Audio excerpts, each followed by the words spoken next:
Hi, my name is Benedict. Today's mix walkthrough is courtesy of the lovely Lewitt microphone people, and the band is called Marina and the Cats.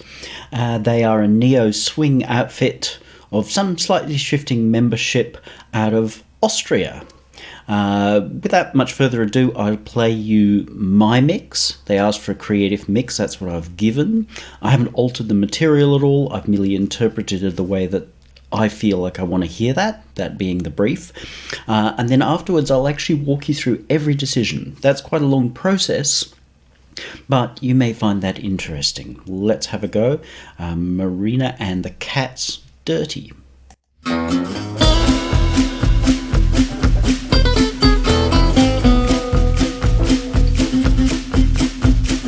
First you said, "Oh, I'm my friend," and I was proud to be.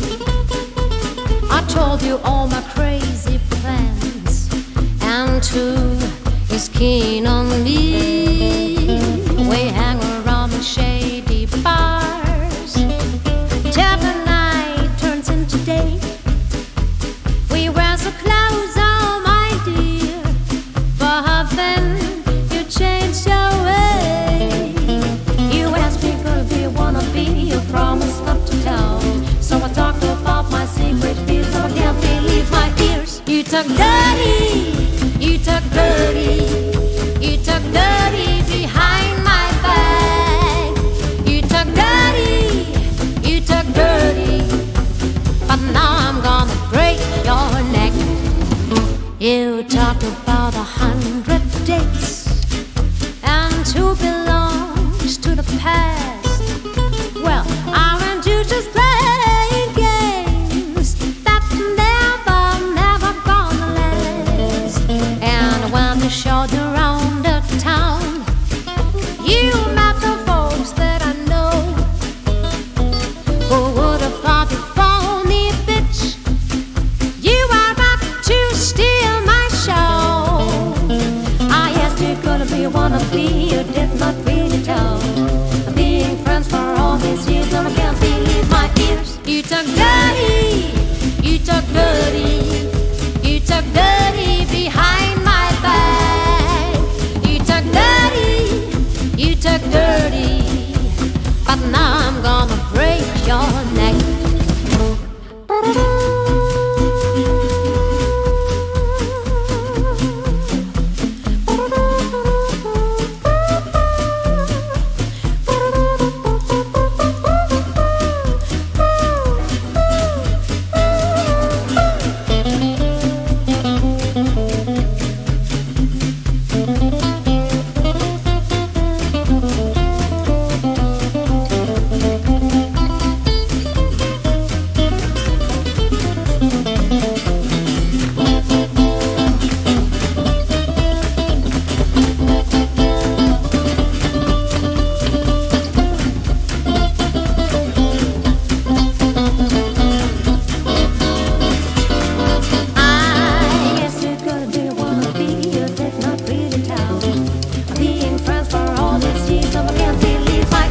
You talk dirty, you talk dirty, you talk dirty behind my back. You talk dirty, you will talk dirty, but now I'm gonna break your neck. You talk dirty, yeah, you talk dirty behind my back. You talk dirty, you will talk dirty, but now I'm gonna break your neck.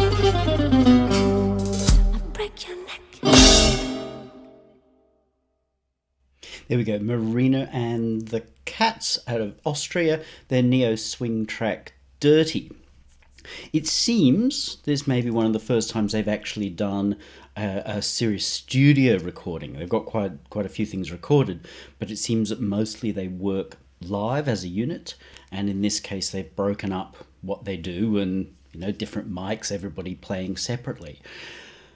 You wouldn't necessarily pick it though, which is great. I love the feeling of an act seeming to be very alive, very visceral and intense, and that performance comes across really that way, and that's why I grabbed it. There are some things about the other mixes of this song that I've heard, official mix, like the video mix, and even the mix that LeWitt provided as I guess the rough mix or whatever for this, and it's a thing of the times. But this is the reason I'm telling you this is because this is what informs my choices with regards to this mix. So everything I say is overarched by what I'm about to say here. Is that I found that the mixes of their stuff are incredibly dry and really up in your face. And to me, while I understand it's the fashion of the day, to me it takes a lot of the beauty out of this. Now, we've got a woman singing who's got a good voice and delivers nicely. She's a good natural performer, and probably reasonably seasoned for someone of her age. But I found the other mixes were just kind of dry and hard. It left me feeling not overly, predisposed to her in the way in which we would want to feel predisposed to an attractive female singer. Clearly someone with some spunk, in that she's talking about someone talking dirty, but the turnaround on that is that it's actually not that, get your mind out of the gutter, but a friend who has gone and done her badly.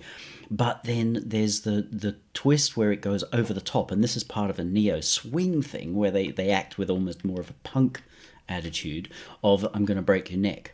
That's a thing that probably never would have gotten to tape back in 1940.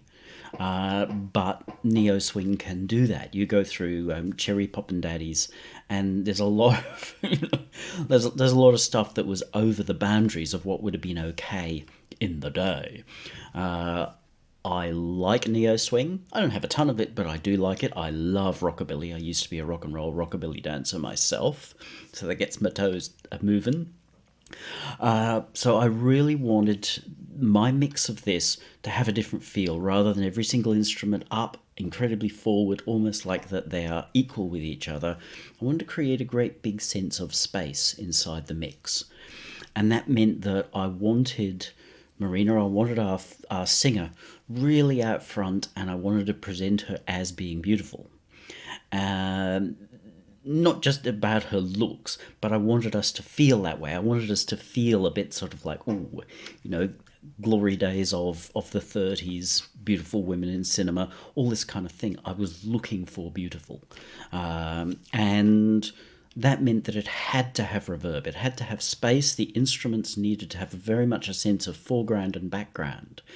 And the emphasis was to stay on that lyric. And because it's beautiful, when she then says, I know I'm going to break your neck, that becomes the, ooh.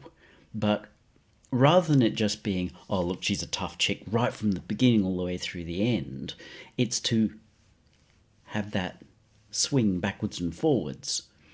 So I know from reading the lyric that this is about a female friend who's gone off and talked behind her back. But if you saw this as I did initially about maybe her being nasty to her man, or ex-man as the case may be, then you've got to feel like, well, hang on, how do I want to be with this woman if that's what she's like? She's just going to break my neck. So you still want to be with her. You have to make her very attractive. And so I've tried to really make her come across orally as very attractive, as beautiful. So there's that dichotomy, and a very enjoyable dichotomy, when she says, I'm going to break your neck, that you're sort of like, yeah, pick me. So let's start to break this down.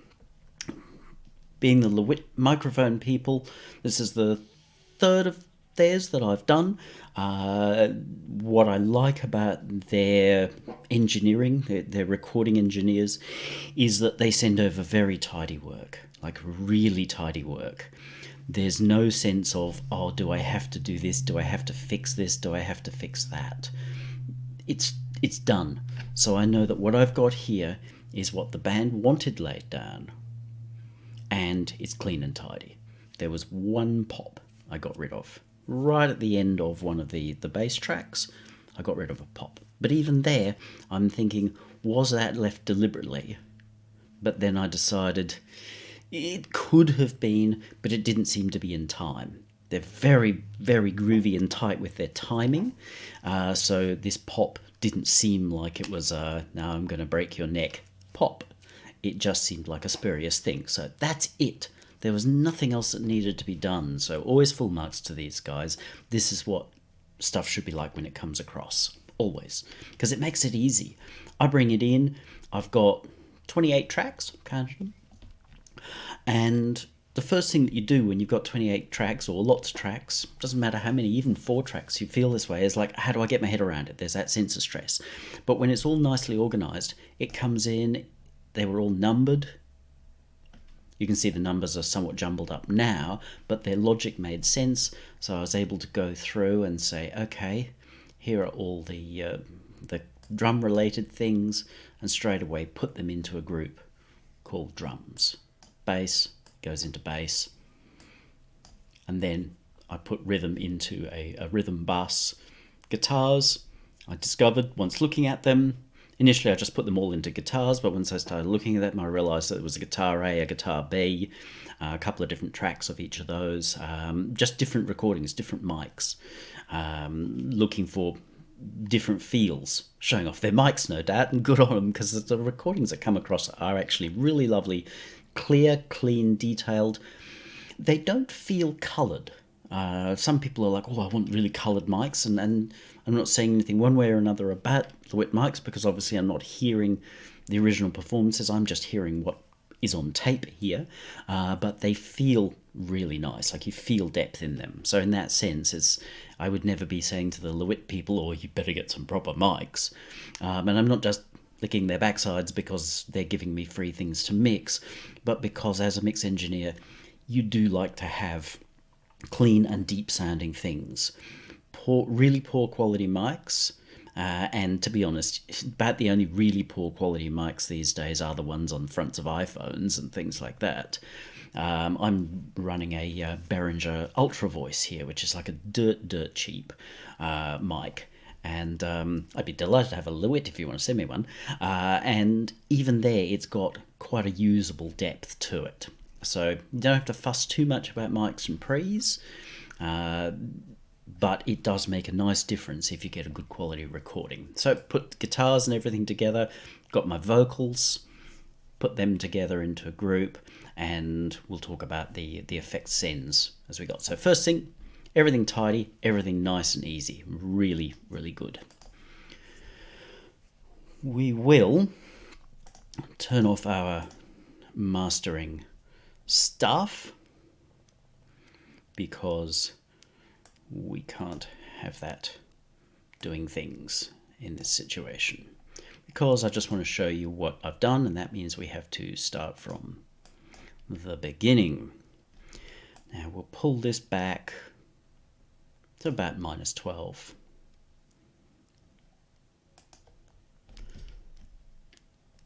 That's on. That'll just stop us from having explosions, and that's just control stuff. So now everything should be pretty quiet. Let's start, see how we go.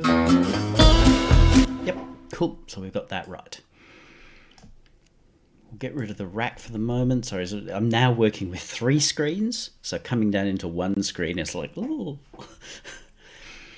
We'll look first at the way that I have managed rooms, because as I said at the beginning, I found the official mixes coming from Marina and the Cats to be very dry. I know that's the modern fashion. I do not like it. That's okay. We're all entitled to our feelings, and seeing this was my creative mix, it's important to deliver something different. Not that I'm trying to big note or get attention, but this is the way I want to hear this material. Obviously, I hope that other people are going to want to hear the material this way, and maybe people like myself who'd be like, yeah, look, they seem like a cool band, but I don't think I want to own that record because of the way it's mixed. Would listen to, say, this version and go, you know what, wow, that's really super cool, I want that. it can make that difference, the way that something is mixed. So we've got one send, and that's put together of, well, it's actually two sends, but I'm treating them as being kind of the same. One reverb. So what I send as a reverb comes into Reason. One of the great things about Reason is you can wire stuff up. Wonderful, love it. Been using it for over 12 years, so I know it very, very well. I put it into a little bit of a compressor. Does virtually no work, but I just want to make sure that nothing goes through that reverb too excitedly. I send it to one of my own devices, a space reverb. Let me just get that. It's on another monitor. This is one of the ones that I made myself. It's essentially a pile of delay lines. 1, 2, 3, 4, 5, 6, 7, 8, and then a mono one on the end, 9. They're ganged as pairs except for the mono one on the end.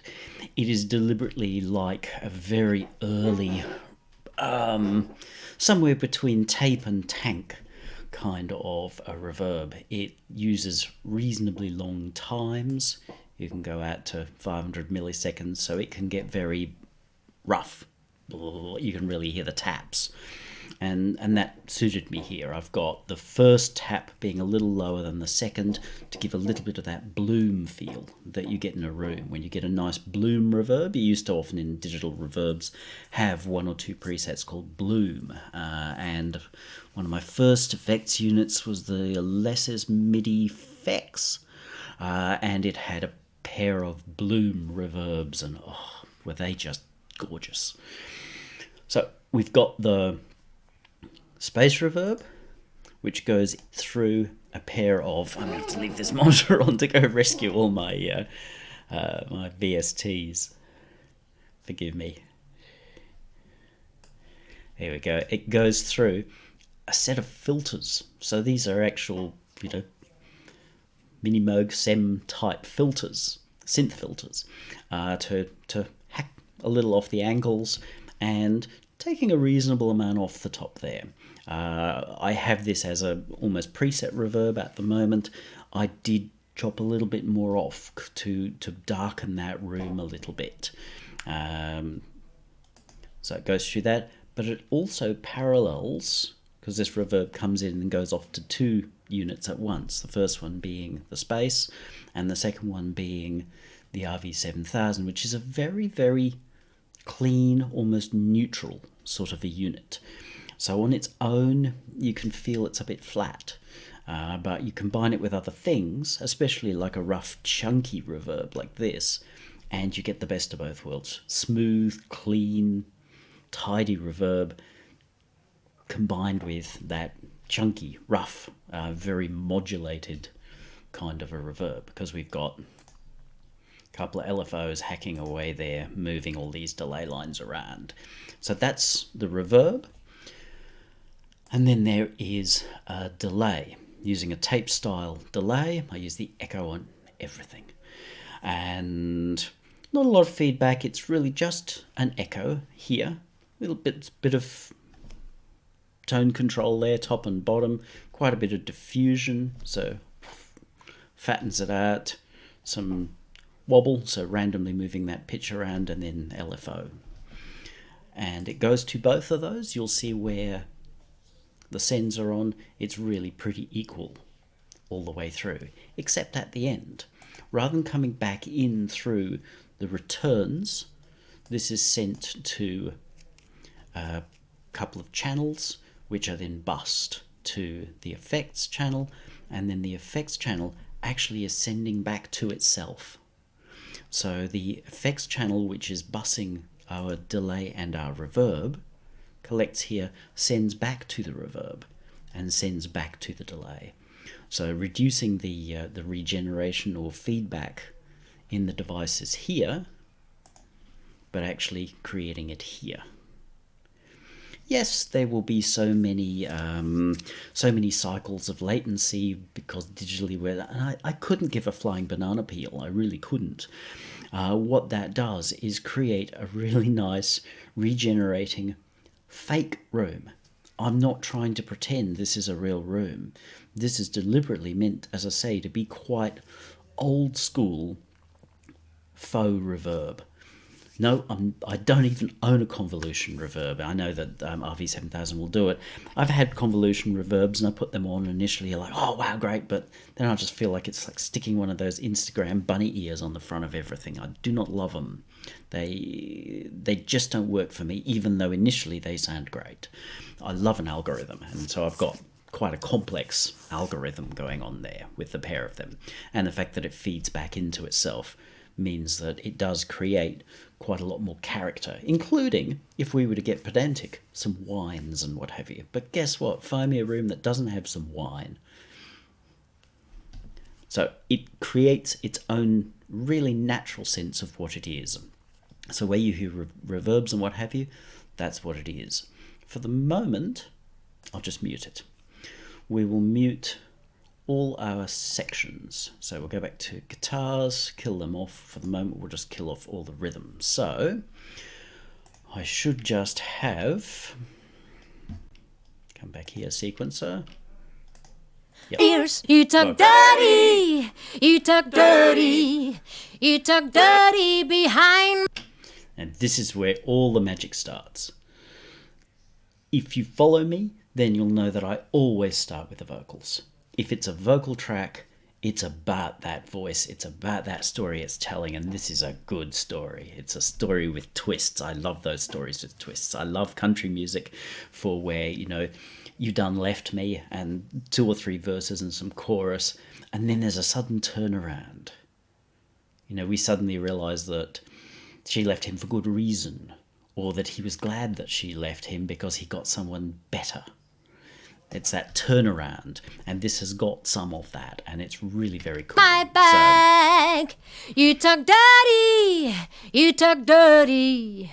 Yeah. But now I'm gonna break your neck.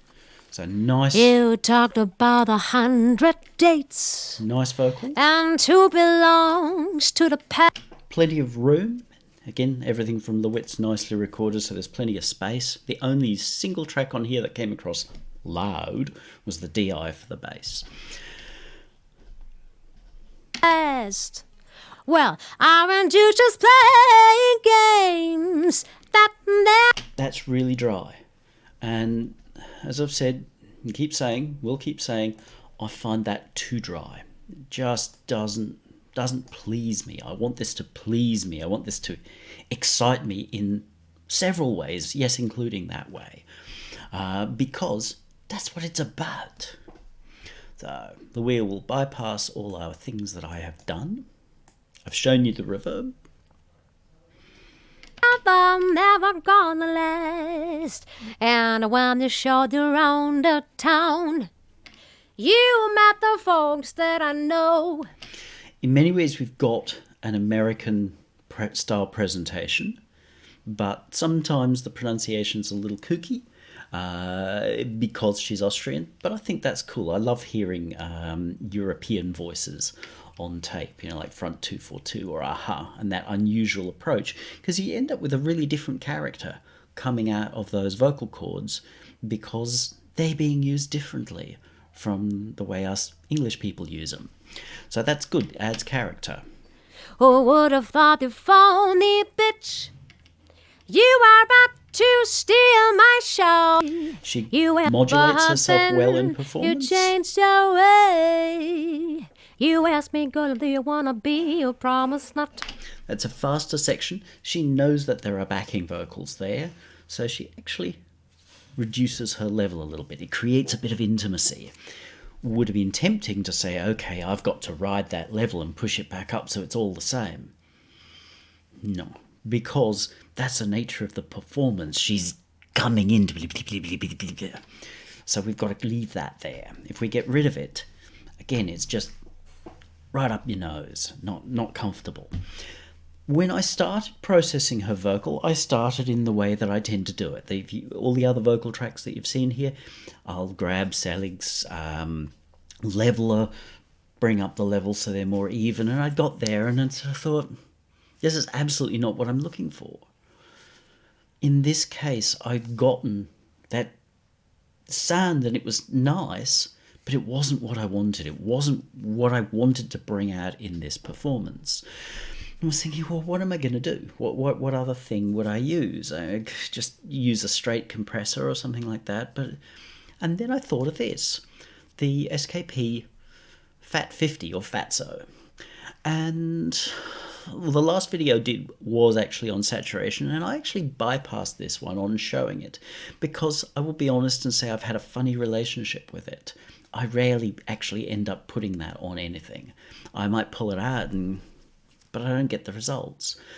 But I use synthesizers, and the sound's pretty full to start with, and I'm not a big fan of distortion. I love things to be beautiful and clear, and it's not that I'm against distortion. I love metal, so I love distortion.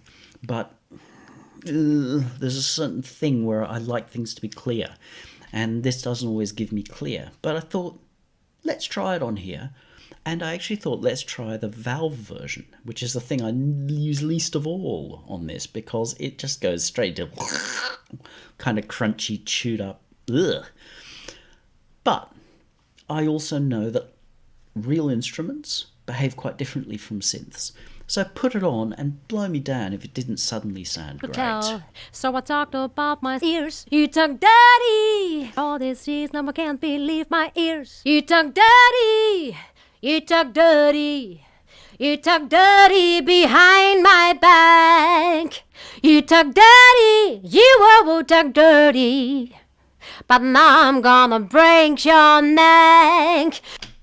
What it does is it brings out some of the grit in her voice, and it gives us a more vintage Ella Fitzgerald, Nina Simone kind of a feel.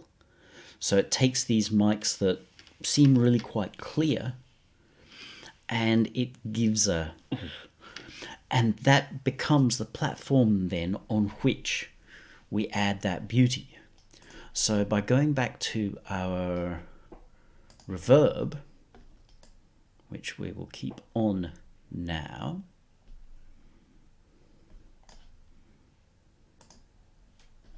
you talk dirty, you talk dirty, yeah, you talk dirty behind my back. You talk dirty, you will talk dirty, but now I'm it does roll some of the real highs off, but that didn't bother me. I'm not setting out to try and say this is 1938 and what exactly would they have done there, but part of neo swing is that it is pulling that era into today. So there's no harm in using that as well in our own way.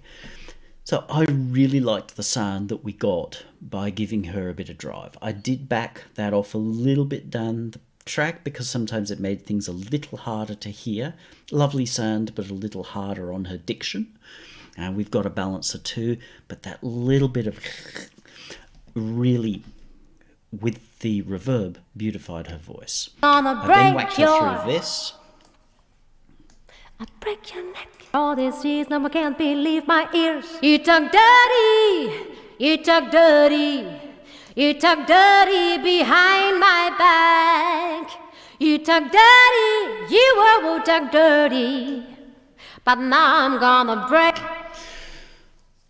Using a little bit of limiting there, hitting it relatively hard, just on those tops where she gets a little louder, just making sure that they don't cause problems, and quite honestly saying, yeah, I'm squashing those.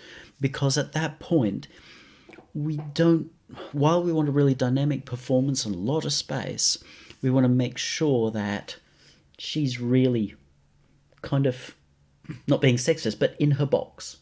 Because that's where we want her to be. Not because she's a woman. It's exactly the same with a man. If this was Robert Plant, it'd be like, yep, I want Robert in that box. We know where he's going to be, because that makes it much easier to listen to. Tiny bit of drive on this, just tiny bit, don't want to hear it, not really, and just lopping those louder tops off to give us a nice controlled performance. And then EQ. I've been using this fella a lot lately. I like the idea of one device to rule them all, and I've loved using reasons inbuilt. But my frustration with it ends up coming to be, and I still have used it a little bit in this, but I've mostly used this fella this time, simply because I want to spend more time with it, and I had the mix to do, so it's like, okay. But my frustration with this is just the lack of points. Like, this has got up to 12, this has got filters top and bottom, and then only 4, which in many ways is enough, but then in many ways is not enough. And this just seems to have a lot more options. I don't feel like, oh gee, I've only got those and I might not need more than 4. You can see often, well, this 4 is all I've used here, and I think it's the most I've used. But the thought that, it's a digital age, why can't I use 3,000 if I want to? It's overkill, and I'd have a go at you if you did, but why not? So the precision of this I like. Ain't your neck. You talk dirty, yeah, you talk dirty behind my back. You talk dirty. So with that valve unit, we've reduced treble. And that makes it sound more analog, because honestly, analog has very poor treble and quite a limited bass. Whereas modern, we want, which then causes us problems because it sounds like this rather than being nice and squared away. So I've put back in the tops, and I ended up emphasizing the tops even more and swapping to a shelf rather than a peak. That was later, as I wanted to. This mix filled up, and I wanted to sort of push her through. Yes, I put a lot of brightness on her because I want her to be always at the front, but silky smooth, and for us to. I haven't really cut anything off it, but pretty early on, because her voice is prone to having a hardness to it, which she uses very well. That hardness can make her seem bright or brittle, and I didn't want that straight away. I want her to feel warm, because when you're close to someone, then suddenly their voice gets a lot deeper, and that cue to us says intimacy. So while I'm giving her air and this tremendous clarity up the top here, I wanted to give that sense of her being close to us, because remember, we want to be wanting her. That's part of the routine here. When you go and watch her videos, she's dressed nicely in swing sailor pants and what have you. She wants to be wanted, and that's part of the routine here. So, actually given her a boost. You were talk dirty Down here. But now I'm gonna break your. She's got virtually nothing going on down here, but it just gives that sense of intimacy. Who doesn't want to be intimate with a lovely woman? So that's her voice. Ooh, I asked you, girl, do you wanna be? You did not really tell. Being friends for all these years, now I can't believe my ears. You talk dirty, you talk dirty. Again, the big difference. You talk dirty behind my back. You talk dirty, you talk dirty. But now I'm gonna break your neck. Very kind of hard, and whereas the idea here is that we are Really tell. Being friends for all these years, now I can't believe my ears. You talk dirty. It's a really important decision there for me to have done that. The next thing that we had was our backing vocals. Let's just go to them. Where's my little button?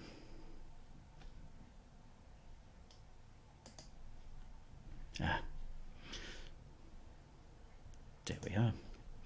So this particular backing vocal, actually we'll go with the third one first. This one here. Ask me, girl, do you wanna be? You promised not to tell. So I talked about my secret fears. Now I can't believe my ears. That is just for under this section where she gets quiet. You asked me, girl, do you wanna be? You promised not to tell. So I talked about my secret fears. Now I can't believe my ears. You took daddy. It's a trick within the jazz swing repertoire, and it's nicely done. So this vocal here, the third one, is designed just to come in underneath. Really all the same treatment. The lo-fi is not used. It just defaults to on. We've got the same thing with the leveling tool. You asked me, girl, do you wanna be? You promised not to tell. Doing virtually nothing. So I talked about my secret fears. Now I can't believe my ears.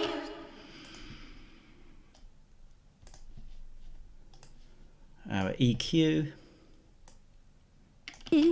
You asked me, girl, do you wanna be? You promised not to tell. So I talked. Little on the tops, but I don't want to bring through a lot of clarity on those backing vocals. They are backing, so they need to stay behind. In terms of this, no boost on the low end. Cut fairly aggressively here with the filter to get rid of everything below. Just don't want it there. We've got a lot going in the bottom end of this mix. And I've given it a slight boost around the 500 because there's a little bit of a gap there with her, so we can push them through there. And it is in a thick section of sound, the 500, so it gives those vocals the ability to just thicken her voice, which is exactly what they're there for. That's the nature of backing vocals, to thicken the singer. You asked me, girl, do you wanna be? You promised not to tell. So I talked about my secret fears. Now I can't believe my ears. Nice. And then the official backing vocals, which are...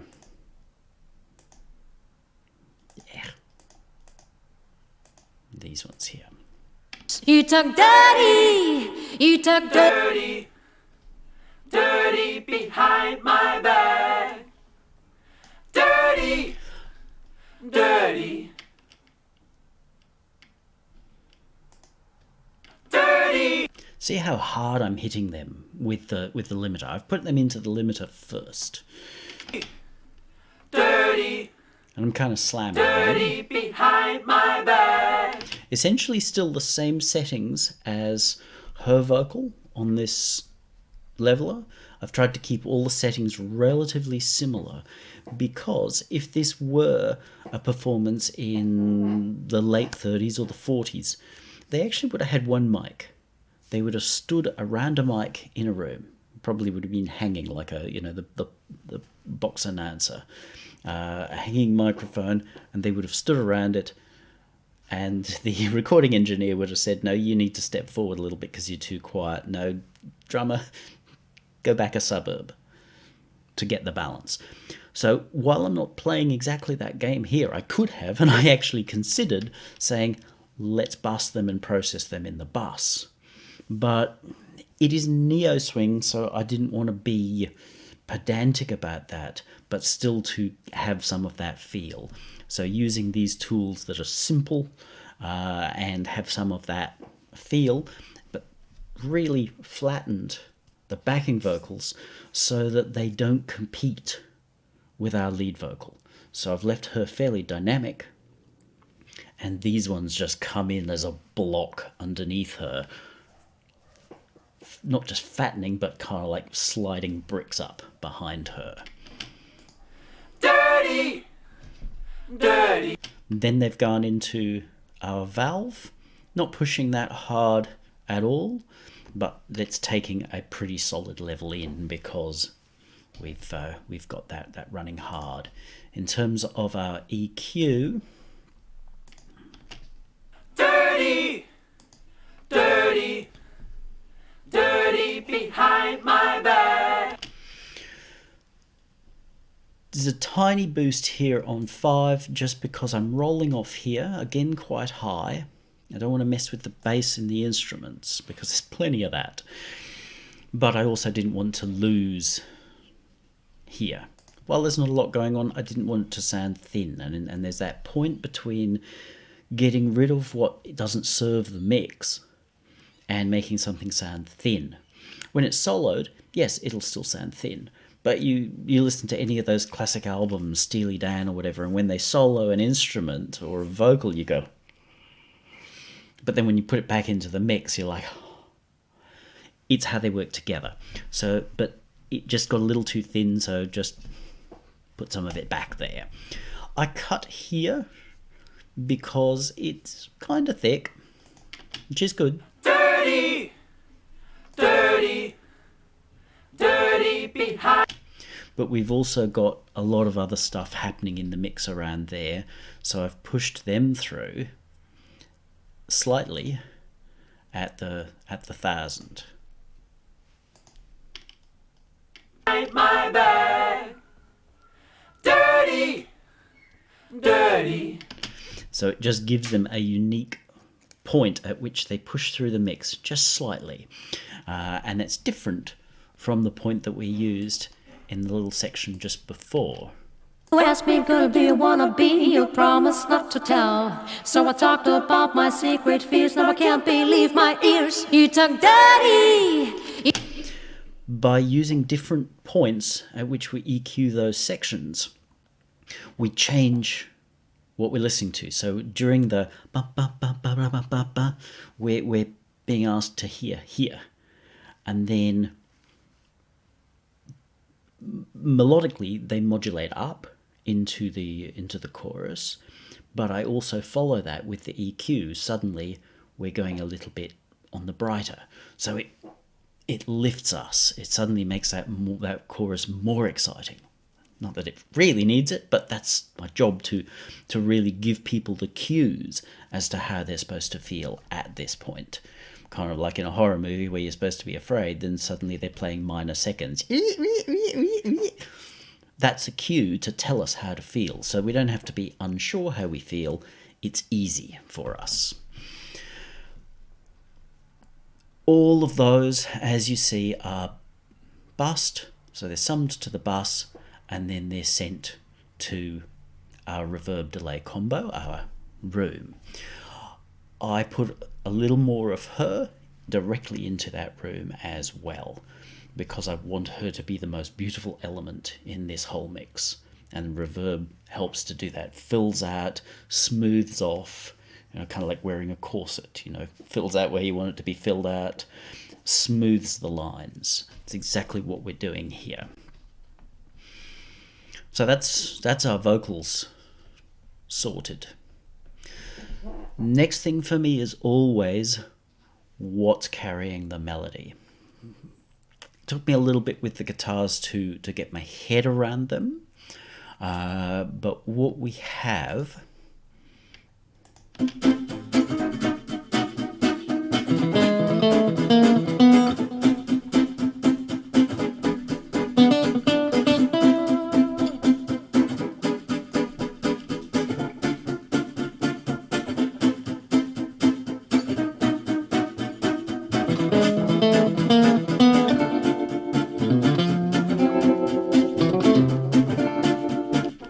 We've got guitar A, which is mostly just doing the tight strum. We've got guitar B, which is actually an even tighter strum. Solo, which is where our lead is, but it comes and goes. It's not the bed of our track. And then this extra guitar layer is what they called it. They work together. So swing, jazz, like funk, works on a collage of parts becoming something. So being me is just like, well, okay, where's the next bit that I need? Just so always, as I've said in one of the videos before, when I'm doing my vocal mix, when I've just got my lead singer, I'm thinking to myself, I want to get this to the point where I could release this exactly as it is. Lead singer soloed, that's my record. I want it to be that beautiful. Then I add in the backings, oh yep, I get that as beautiful, we could release that just as it is, and it'd work. then when I add in the next instrument, guess what? That's exactly what I want to achieve. So I go down in order of what I think allows us to make a fully working performance. In this case, I ended up going with the guitar A, because it's kind Secret of fear, so I can't believe my ears. You talk dirty, you talk dirty, you talk dirty behind my back. You talk dirty, you talk dirty, but now I'm gonna break your neck. You talk. So if we bypassed everything, this is what came across. We've got 3 parts. These are different mics, which are noted down here. I won't pretend to know what they really are. There is a prototype tube mic. Cool. Different mic there. And then a room mic. A lot of them have come with a room as well, which is kind of cool. I like rooms and I like having a big room, but with some things where I've really used a lot of the room that's given to me, here I've said, as I've said to you at the beginning, with that reverb delay combo that I've created my own room. So that's the one that I'm driving everything through. I keep a little bit of their room, it's still there for sure, but I'm not running with that. So that's that guitar. It's not very exciting on its own, it really isn't, but it underpins what's going on, and that's its job. So I said, okay, if we were to release our vocals,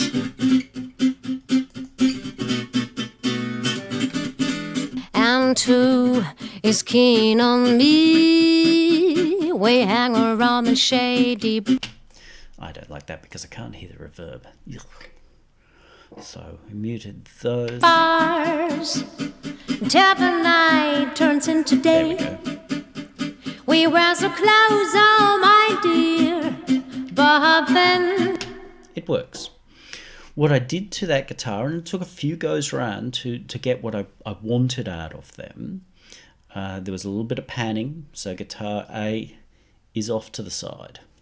That side from what you're going to hear. Guitar B, which is kind of the same thing, is slightly off to the side. The reason they're off to that side is it gives a little bit more space for her voice to fill out over here, and then when our lead guitar comes in, it is over there. You might say, oh, but it unbalances the mix. Couldn't give a flying banana peel again, because we want that little bit of movement, but you'll also notice that where things are stereo, I've narrowed them down quite a bit. We end up with a lovely stereo field, and it's really quite a wide mix, but I want the feeling of the room to be more around there. So if you were sitting in this room, or dancing in this room in 1938, it's the room that would be around you, not, Tipton and Downing out there. The band's here, the room is what surrounds you, and that's why it feels huge. you changed your way. You asked me, girl, do you wanna be? You promised not to. I told you all my crazy plans, and who is keen? I put this through a phaser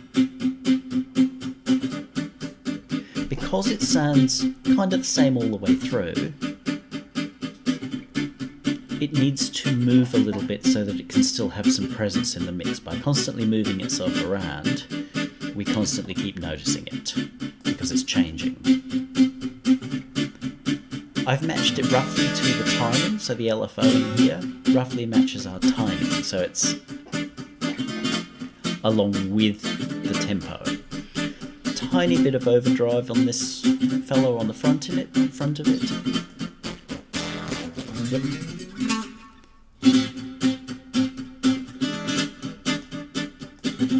Just adds a little bit of brightness, a little bit of presence. That's a really, really aggressive overdrive, that one. He kind of overdid it and had to introduce a a soft button not long after he released it because it was just close to unusable. It was so aggressive. But that's really all I've done with that there. I've added an echo. It is getting echo from the room, but I've added a specific sort of tape echo to it. No wobble, because it's fairly busy. A little bit of LFO. Remember, we're narrowing our stereo down. A lot of diffusion, so it's kind of just his corner of the room. In terms of EQ,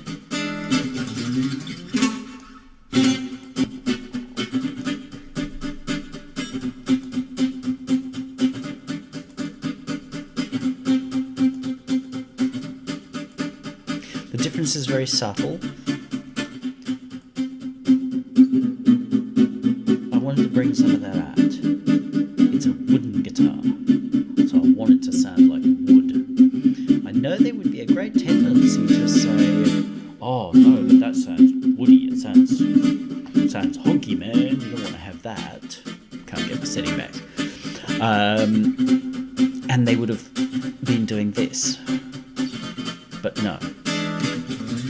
This instrument is wood. I want people to know it's wood. And that sits in the middle. It's a thickening thing, thickening agent. And then a little bit of drive here. That's right in the guts of the mix. Again, what most people would be pulling out. They'd be going, oh, but that's ugly. Yeah, but it cuts. We could get rid of it, but then we lose the power of that guitar. So a little bit of push there, where we naturally will pull back those elements similar that section in other elements of our mix. This gives us a point at which we can spear it through. Because this is actually a fairly busy mix with quite a bit going on, we want to find the points where we can spear things through. So here I've looked for what's the character of this instrument? It's wood. Let's remind people it's wood. It's not an electric guitar. It's not a steel. It's wood. And then just a little bit to push it through, which gives us the feel. Rolled off some of the... You might go, oh, but we want all that room. No, this is not to pull through to the front of the mix. That's what we got our girl Ina at the front singing for and playing trumpet noises with her mouth. So roll just that tiny little bit of air off the top of this so that it stays inside the mix rather than being up in our face. Not a lot on its own, but then once we bring in the guitar B as well,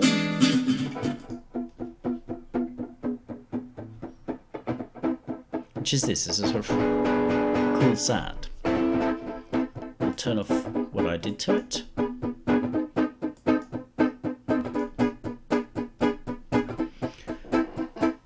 Again, spend some time with this. It's like, well, how do I want this to sound? I think it's the same guitar as the same guitarist, so it has to have a different character.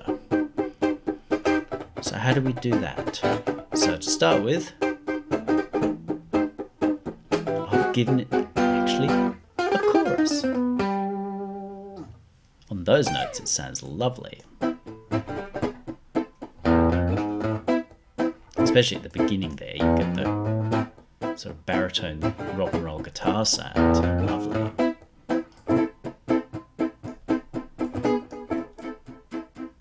Oops, what did I do there? There we go, back where we belong.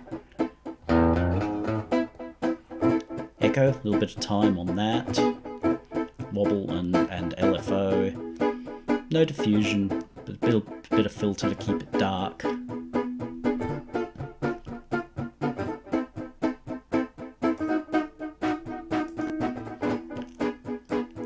Bit of drive to gritty it up because it has to stay back in the mix, but it still wants to have its presence. So I've given it a tiny bit of clip. The reason I chose this device was pretty arbitrary in that I've been kind of trying it out to see what it can do for me if I like it. And in this case I kind of did like what it did. It's just hack off the top, so it behaves like a kind of a compressor and a kind of a distortion unit. In terms of EQ,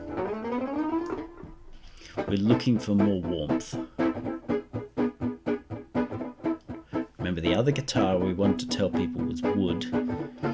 This one's being played more like an early electric guitar.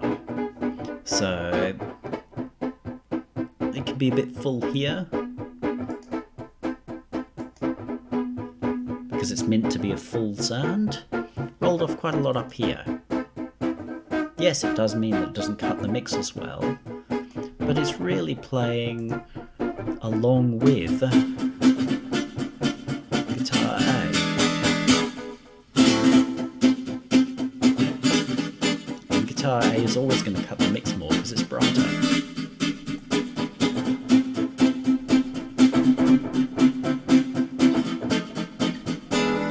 Different delay times.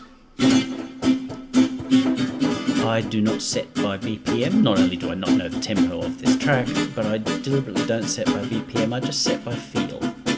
And yes, it can make that rhythm a little bit more complex, but it really humanises that performance. Not that it's an inhuman performance or robotic performance by any stretch, but it humanises that by adding a lot of polyrhythmicality to it, which I like. So we've got that. It is going through our room, because our guitars go through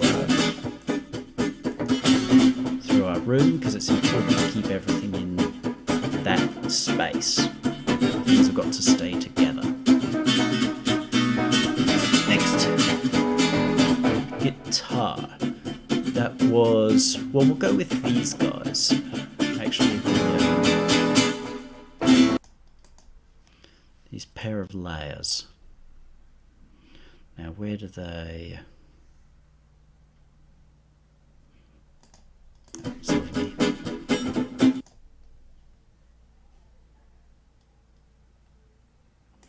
Sequence.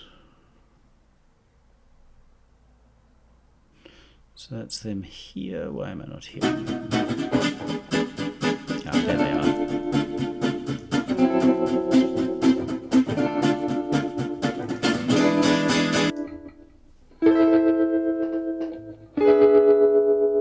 Quite a 50s sound almost, or an early guitar sound. Elements of spaghetti western in them. They're nice. They're essentially the same thing, just we've got the mic choice and the room version of it. So again, just found a balance that I liked, whacked the two of them together, and really done kind of nothing to them. I went a little bit backwards and forwards on this, and at one stage I found its tone intrusive in the mix. But where it belongs, it's a nice tone, so just push the warmth up.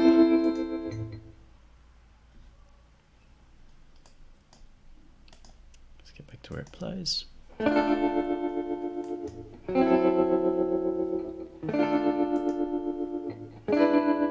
Again, really giving it an electric guitar kind of a feel by rolling off these tops.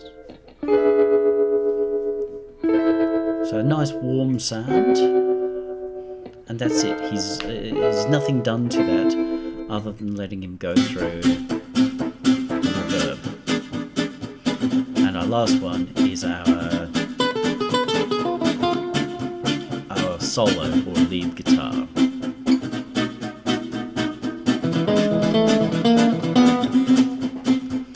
Which plays in bits and pieces, fits and starts through, but it's complementing what she's singing. It's her show, and this guy is supporting her with the fills and bits and pieces until he gets to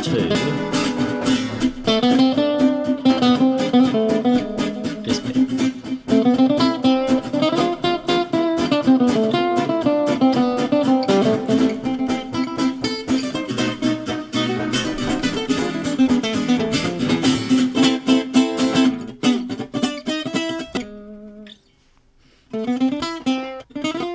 Now this is one of those points where I actually agree when guitarists say tone is everything.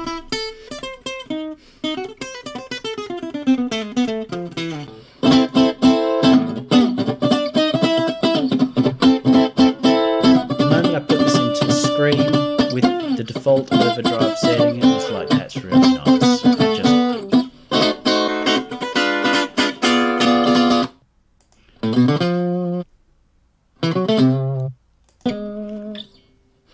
beautifully.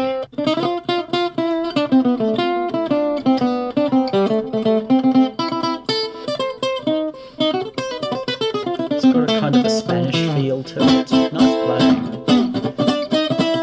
So I brought that out again. The delay time to work around, to have it really roll. Not thinking about, well, what should my BPM be?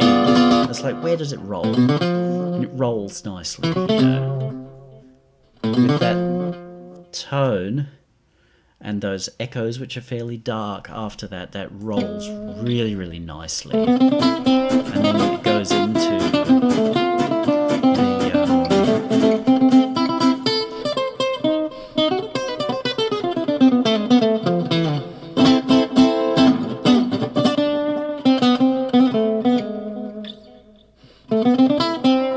into the reverb, just beautiful. It really is lovely. It's a thing to look forward to, and you want that when you're listening to a song. You want those points to look forward to, so when they happen, you go, oh. So we've got quite a lot of those in the vocal, and this is where we really have some of that in the music. It's like, that is to look forward to. Still gotta be a wannabe, you did not really tell. You are, and who belongs to the past? Well, aren't you just playing games that never gonna last? And when you showed around the town. So again, we've got a mix that, yep, we could put that out. I'm happy with that. I think it sounds great. It sounds beautiful. So happy that I've got all those bits. Now, this took a lot of time. There's hours of work in this. You think it's long and boring listening to me say this. Sitting there going round and round and round, and the family going, why is he playing that song over and over again? The girls were really like, what is that about? You can't like the song that much. Yeah, this is what mixing is. So when you were looking to pay $5 to somebody, if they're going to spend 10 hours in front of your track, you don't want them to be thinking, they're only paying me $5 for this, like 50 cents an hour to do this. You want to keep them on side. You want your mix engineer to be your friend so that they will sit there for 10 hours listening to the same song over and over and enjoying it. Don't give them reasons to hate you, which is make sure you send them good, clean material, great performances, and that they know that they are being appreciated for the pain that they go through. My back and neck hurt like a bastard after mixing. Does it mean I won't mix again? Fuck no, I'm going to mix again, so long as I'm getting pleasure from it. And the client returning that pleasure is part of what makes you continue to do it. Righty-o. Next, bass. I know from these styles that bass is incredibly important in the mixes. Rock made the kick drum kind of the most important part of the mix. Kind of, because it's still the vocal. Within the swing and particularly rockabilly styles, the big bull fiddle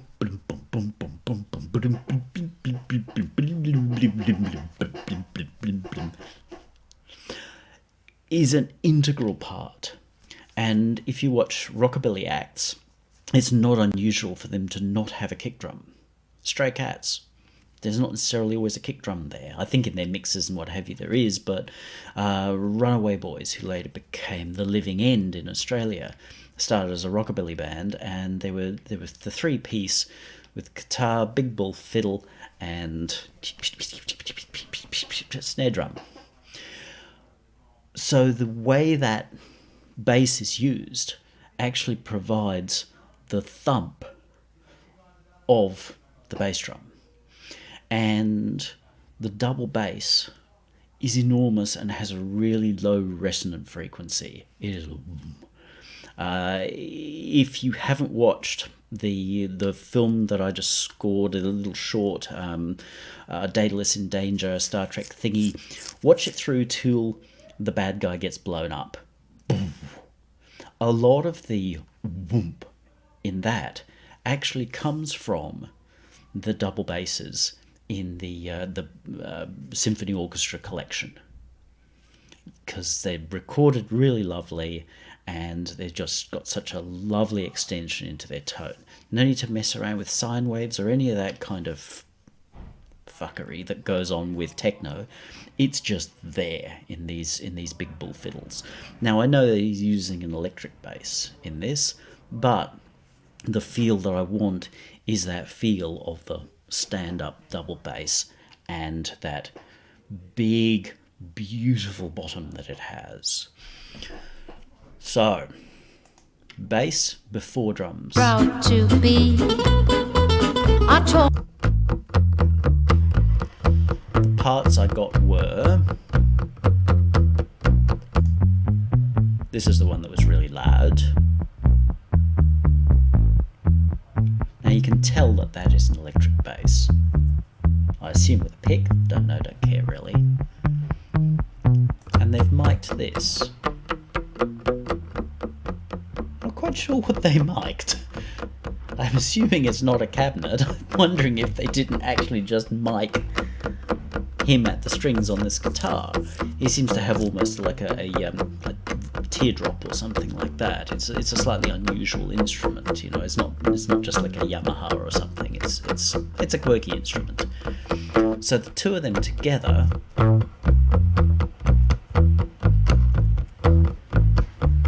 managed to give you a lot of the feel of the double bass. What I did to it. all around the town. You met the folks that I know. Who would have thought before me, bitch? You are about to steal my show. There we go. So we still got our reverb and everything, because it's important to hear these things in their context. So, sequence. Rhythm. So there's our bass section. I just balanced these two as I wanted. Now I noticed it in the mix that came across with this, and I don't know whether that was a rough mix or this can be released as a single mix. Don't know. Not making judgments about it. Or not being judgmental about it. Of course I'm making judgments about it. Is it safe to cross the road? Is a judgment. Doesn't mean you're being judgmental. Was that they'd really pushed a lot of that clanky mic sound, and it gave a really forward sound between the kick and that bass. Their mix was really dominated with this right up in your face, or in your kidneys kind of a thing, but I didn't love it. So I wanted to give that feel of it being, which is changing the profile a little bit. So the two layers, nothing done with them, just put into a bus, which are processed here. The first thing that I did was this clipper.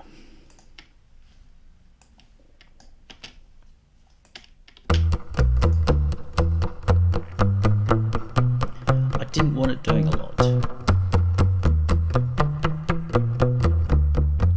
In fact, I can't even remember where it clips.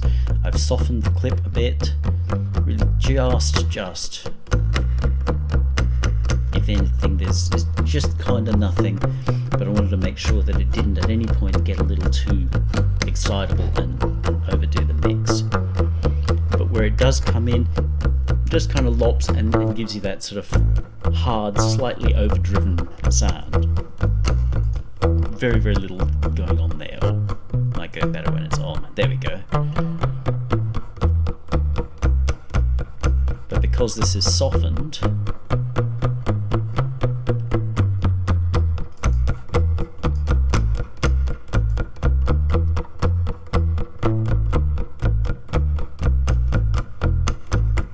gives it a tiny bit of drive, but without doing that whole P-bass through a Marshall stack kind of thing that you often hear happening to bass these days. Used the valve process again, quite mild, but again I wanted to give it this kind of vintagey feel. it's easy to think, oh, but it's Neo, so it needs to sound like an 808, and it's like trap, and it's like, yeah, like piss off, go do your own mix. I don't want that in here. I want this to be beautiful, and I do not find that beautiful. EQ. You'll notice, interestingly, that I've peaked up here at 160. Why would I do that? What a weird thing. I've cut here at 500 because it's quite busy. We've got other things happening here.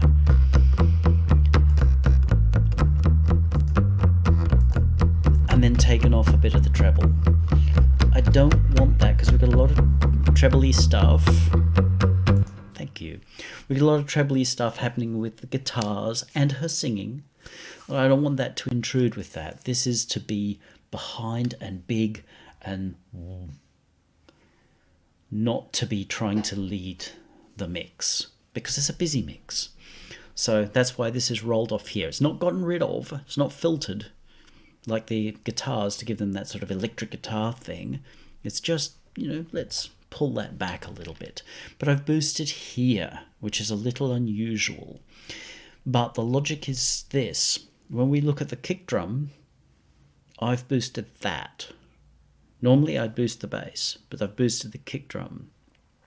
Now that was boosted at 40 hertz. So I've said, okay, that's kind of going to be the fundamental of my piece. People get into saying, oh, well, you have to boost the fundamental of the actual piece, find out what key scale they're in. So if they're in E sharp minor with a 10th or whatever, then you've got to find your E and boost that frequency. Far too anal, far too analytical. By all means, go for it, do it. If that's your style and the only way your style works, because I know that psytrance is like that. There's only one way to make it, and that's the rules. Otherwise, it's not psytrance. And it's like, yeah, whatever. Back then, they just went with what felt right. And so I ended up choosing 40. Now, to pull my bass through, while it would be very tempting and it's there, I could have pulled up 40.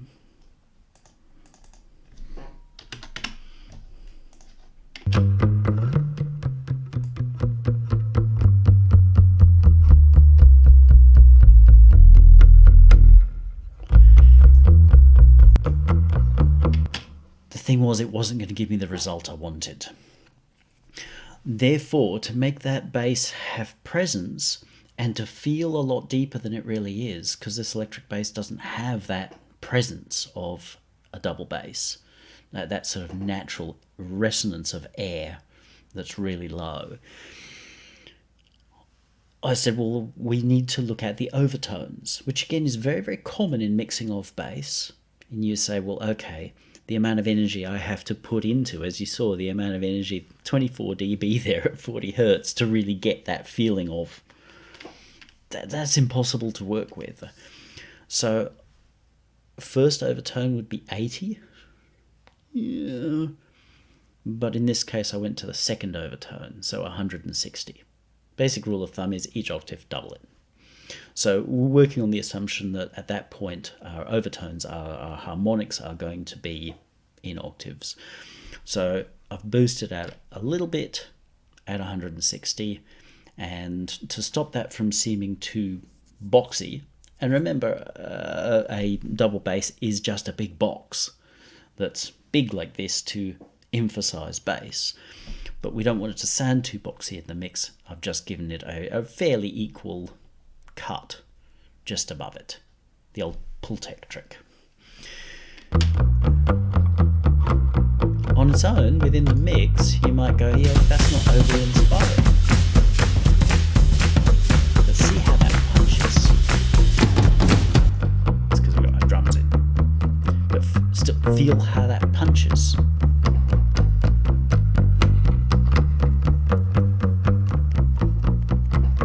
We've got some of the slap of that mic recording on the strings, and that's like a recording of a double bass where you don't have a lot of bass. And when we go back to those old recordings, they have no bass. So when I listen to my Best of Paul Robeson. Old Man River. The world's greatest, loveliest bass in pop music. And there's no bass. But, it's all in the feel. It's all in the timbre, the texture. And that's what we've got here. So, chasing that feel. Knowing what these big bull fiddles sound like when you're dancing to a rockabilly band right in front of the band in there. That's kind of what you hear when you're really there. That's what it sounds like in the room. The actual real bass of it is more perceived than heard. So that's the reason for, or the logic behind, mixing the bass that way, in a way that seems quite unusual or wrong.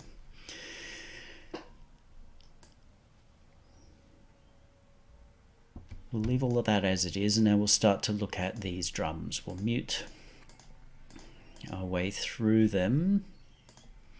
Yeah, all the way through them. There are quite a lot of parts to our drum recordings, which is good. It's good to have lots of parts. More work for Benedict, but good to have lots of parts.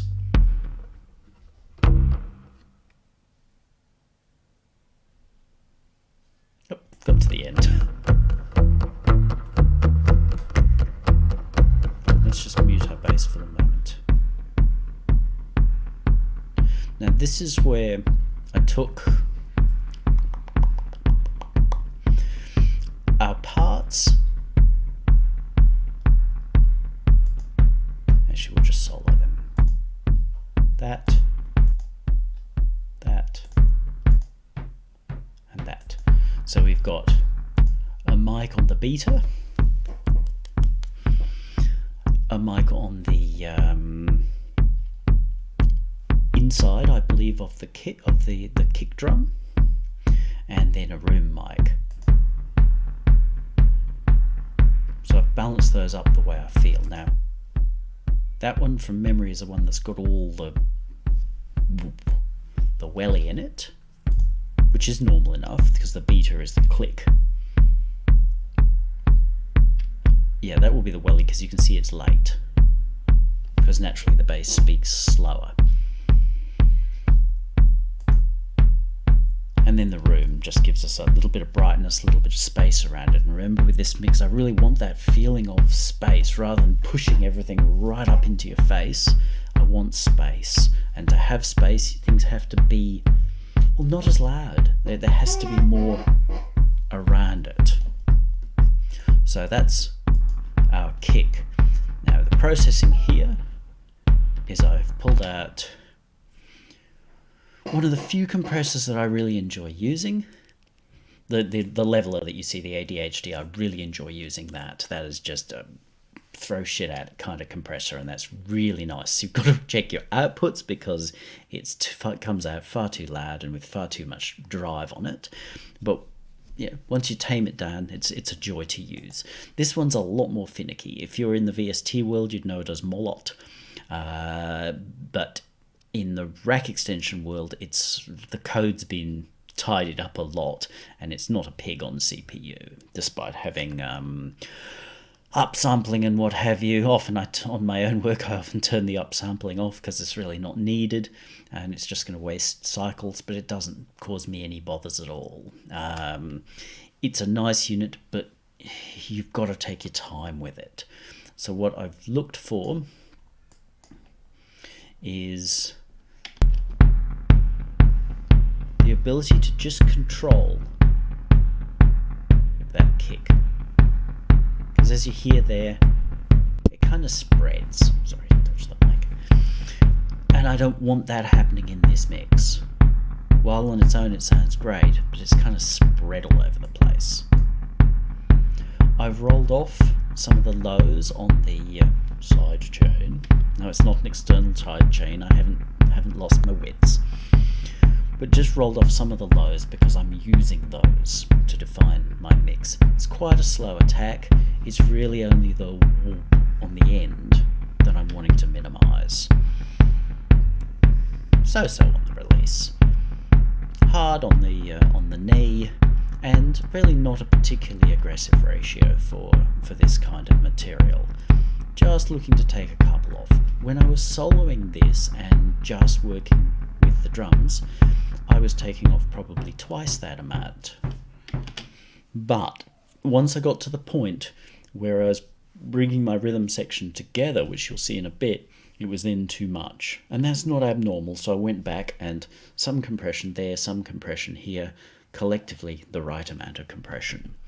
So just a little bit there, just to control the tail end, so it gives it a little bit more clarity and punch, but without making the slop behind, which is important and I'm using, but to give it a control in terms of, and this is what's a bit different and a key to the sound of this mix, and quite different from what their other mixes sound like, is that I've taken this here and given it 6 dB. When I was working, I'd actually given it 12 dB. Huge amount, mental.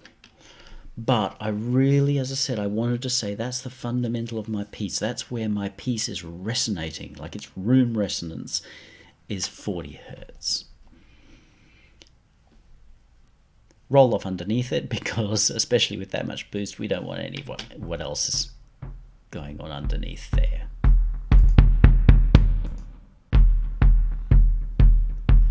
Cleared some of the low mids, just generally cleared them away a little bit, not a lot, because this isn't heavy metal where we're looking for blast beats or anything like that. The kick a couple of times works a bit fast, but mostly it's a but. It's just a timekeeper. But that holds the piece down, and as I said, I'm using that to actually create some of the resonance of that double bass. And then a boost up here, number 3. Just giving us a little bit of that click sound to come through. But it's more of a tap in this case than a click. You might, in rock, sometimes be boosting quite high to get that real bright click of your kick through. At least you did in the 80s. You pushed them quite high. In this case, just enough to say clack, clack, clack, but to still have a lot of that emphasis on our low end. So combined with the bass,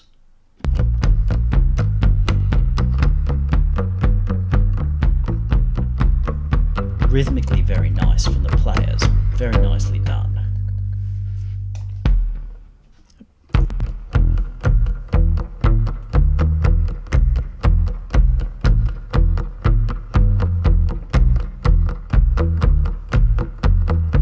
Bass player don't play like that, get a new one. He's hurting you. Don't care how much you like him. If he can't, you and your drummer can't work together like that.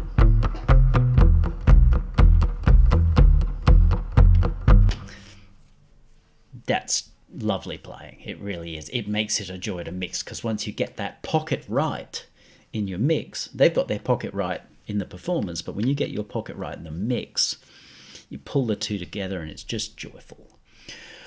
Snare.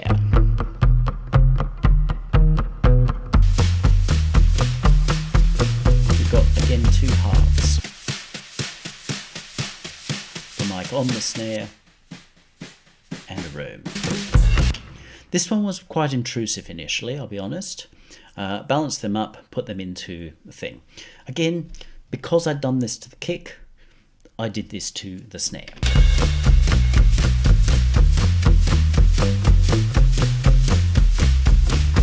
I noticed I handled my snare quite differently from the mix that came over with this. They're playing almost a little like with brushes. So there's a scrape and a slide, and it's not a tap, tap, tap like you get in rock, which is like, which is really a tap, tap, tap. It's just they raise their arm a long way to look really impressive, especially if they're in a hair metal band. But you watch what's his face with the Stones, and he's like this. Very cool. This is that different style which comes from jazz and is, again, used in rockabilly, which is where the snare has more than just a single hit. It's being massaged and used. In the mix that they sent over, it had been mixed like a rock snare. It was tight, almost like 808 snare tight. And it did need some of that, to be honest, because there's a lot going on, using all of the length of the snare, because each snare sound is quite long with the drift around on the head kind of thing that's going on.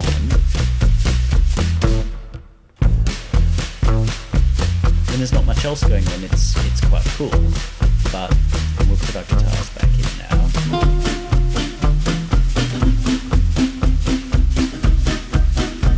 It can get a bit much, a little unfocused. So that tiny bit of compression that I had before, same thing. A little tighter on the in, a little slower on the out.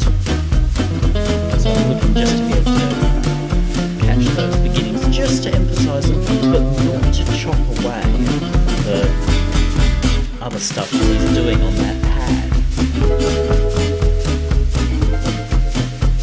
EQ guys. Kept this pretty flat. Just taken out a little bit around the 1K because I've got other stuff that I've put into 1K which I want to have come through. Tiny boost. Let's just check some of your brightness and your snap. Can't go too hard there because I don't want that sounding papery. It's prone to sounding papery as it is, but I don't want it sounding papery. It's the nature of the drum and how it's played that it will sound a bit papery because they're actually emphasising the skin sound, which is cow peel, papery, creepy. And again, because I've got a lot of brightness in her vocal, and this is not about snare drums, this is about her vocal, I've rolled some of that off. Nice to say, ooh, nice and bright. And if she wasn't there, I'd probably do that. But she is there. So let's go put her back in. You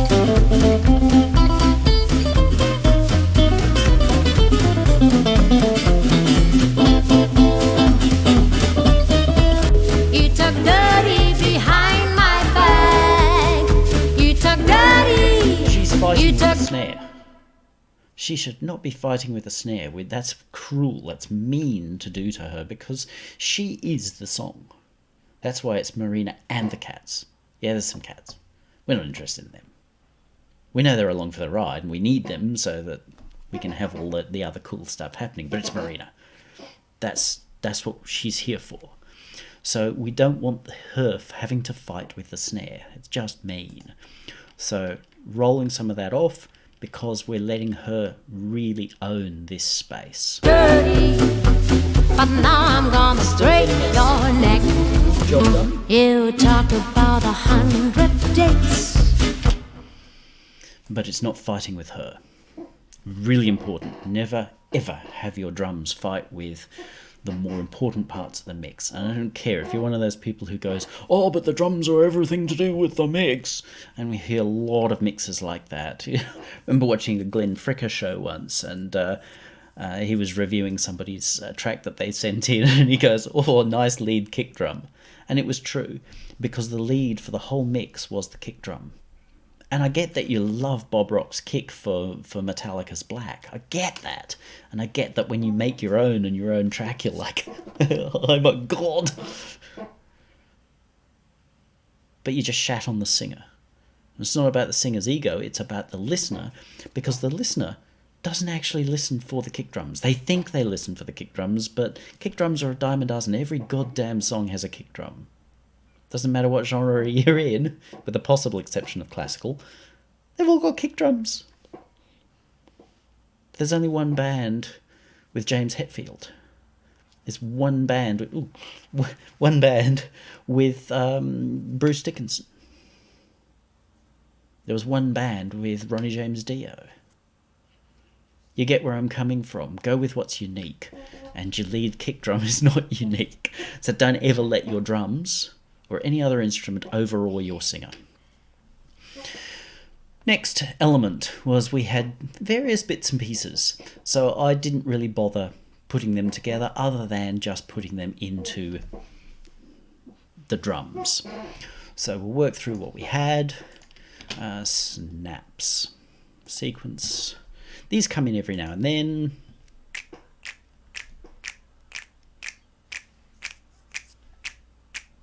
Cool. Who would have thought before me?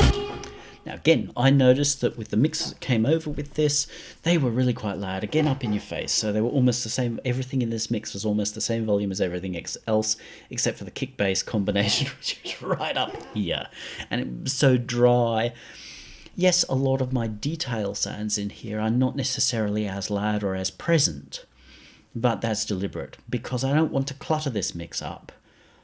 I am creating a nice divan and draping Marina across that, very artfully, of course.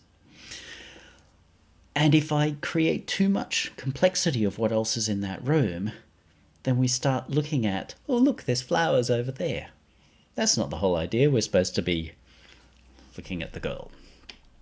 So they're there, they provide a nice role. They're there to add a little bit more goings on. Never gonna last. And when you showed around the town, you met the folks that I know.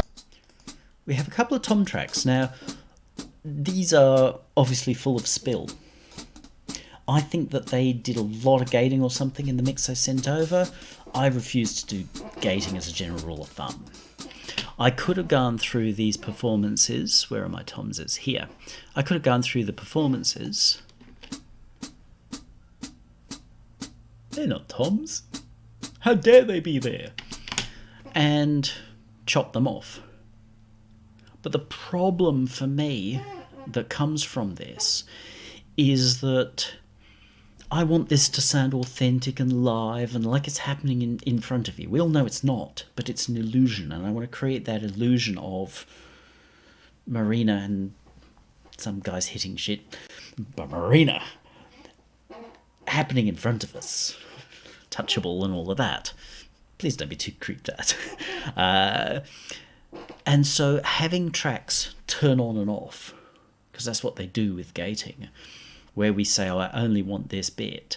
So they turn on and off means that everything else that's captured in this track will still be captured in the track when it's doing this. Because we can still hear cymbal, we can still hear hi-hats, and we can hear the other tom. So if I have gotten rid of, either by gating or by doing this, I'll set my hi-hats in the mix and my cymbals in the mix for, say, here, where there's none of that spill. And then when it comes back here, suddenly my hi-hats and my cymbals appear. So you will see when we get to the hi-hat track that it's pulled back. And at one stage it was right down here, and there was a mix I did recently where I muted it. And most of the people who did that mix actually muted it because there was so much spill of hi-hats everywhere that there was plenty of hi-hats already. We didn't need a hi-hat track because it was there already. So what I did through these was quite simply say, okay, what do I want to emphasize in each of these? So the claps and snips, just pushed them through in the center there. My toms don't play all the time. It's slightly unusual, like they're actually a very cool rhythm. It's a stomp type rhythm, so it's the same as Cherry Pop and Daddy's Brown Derby Jump. It's very cool, and in some ways I was almost a bit like, oh, can't we have them somewhere else? I can really feature them, but they back. You took dirty, you took dirty, So you took dirty behind my back. You took dirty, you took dirty, but now I'm gonna break your neck. You talk about 100. This has also got some side stick stuff happening. Commonly that's on a snare track or another track, but it's ended up in the toms. Not going to complain. Rather than trying to really emphasise a bottom end or anything, I'm just going, well, okay, where do I want that tom to feature?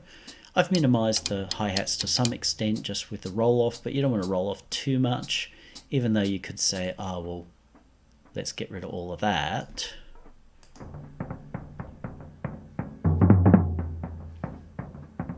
Not that nice.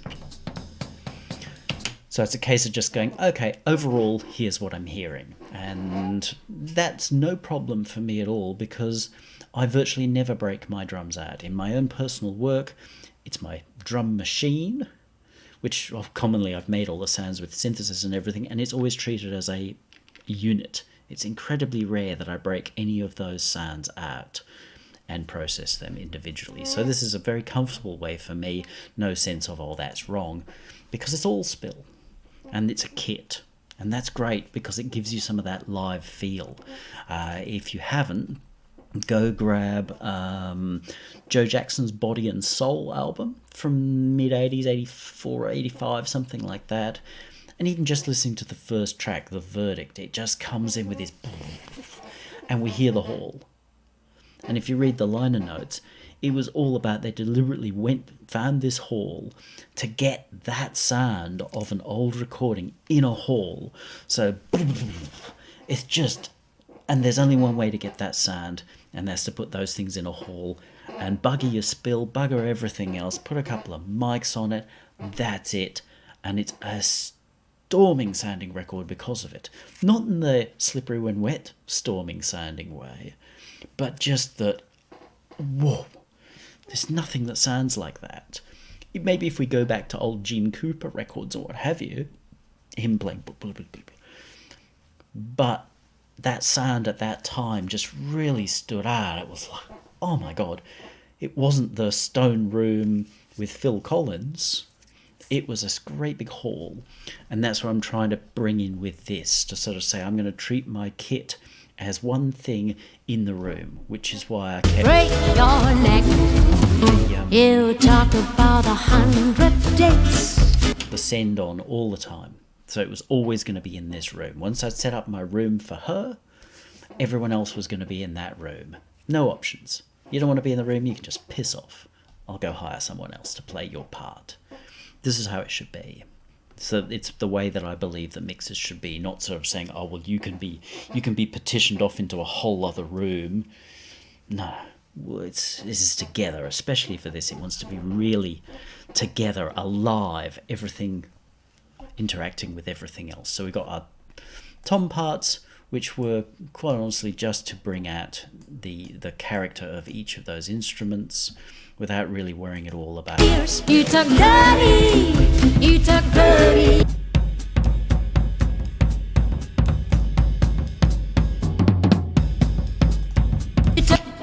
Like I said, part of me wanted to have them really super loud in the mix, but You talk dirty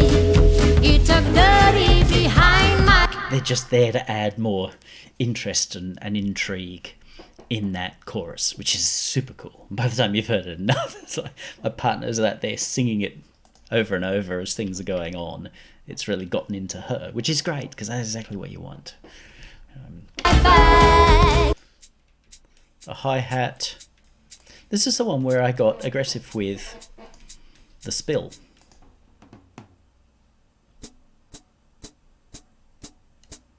I didn't want all that extra stuff going on because I've got a full enough mix as it is. I don't need my hi-hat playing across the whole range.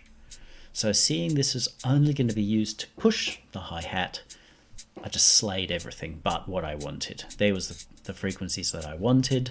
On its own it sounds thin. On its own it probably sounds more like an 808. I asked you gonna be wanna be, you did not really tell. The transfer all these years, now I can't believe my ears. You talk dirty, you talk dirty, you talk dirty. And we wouldn't really miss it at all. The spill from everywhere else has given us that. I've just put a little bit of that in where I've brought out the bit that I want to hear more of in the hi-hat, and just giving it a little bit of that. A ride. Oh, look, it's hi-hat. Doesn't do a lot. There it is. Again, just killed off spill from other things, picked out where I want that to be. It is quite high, but it doesn't play a lot, so there's not going to be a lot of fight with our singer. No other ride which does more. You talk dirty.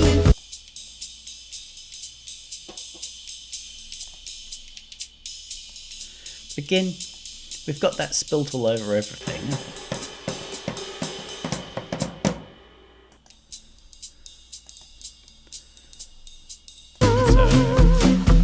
I'm my bag. You talk dirty. You talk dirty. In another situation, I'd love to have more of that individual sound, but I don't have clarity on it, and I've got a lot of other stuff happening.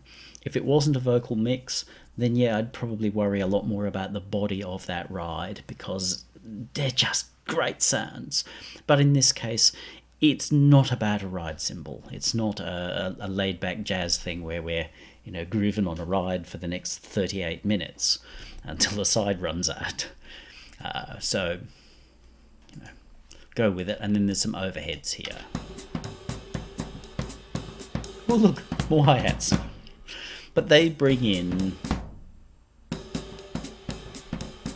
some of the body of our cymbals, and I did nothing with them. You'll see that with the room mics, I've generally done nothing with any of them at all. They're just there. Break your neck. I'm my bag. You talk dirty. You talk dirty.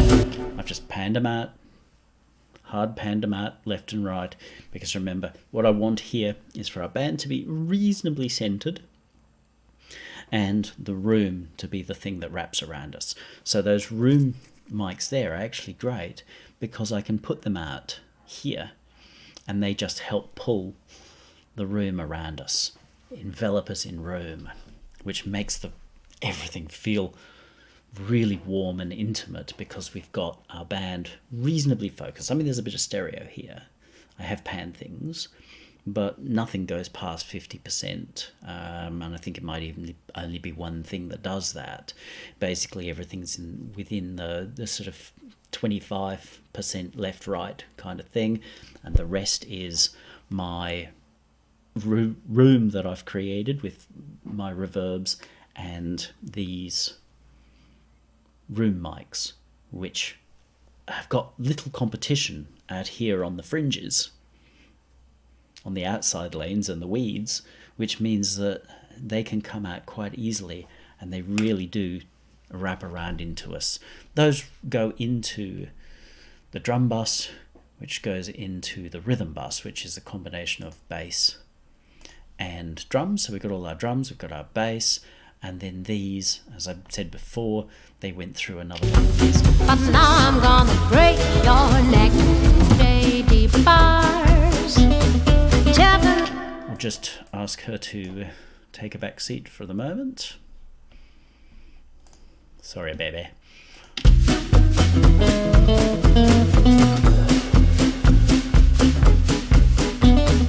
That's cool.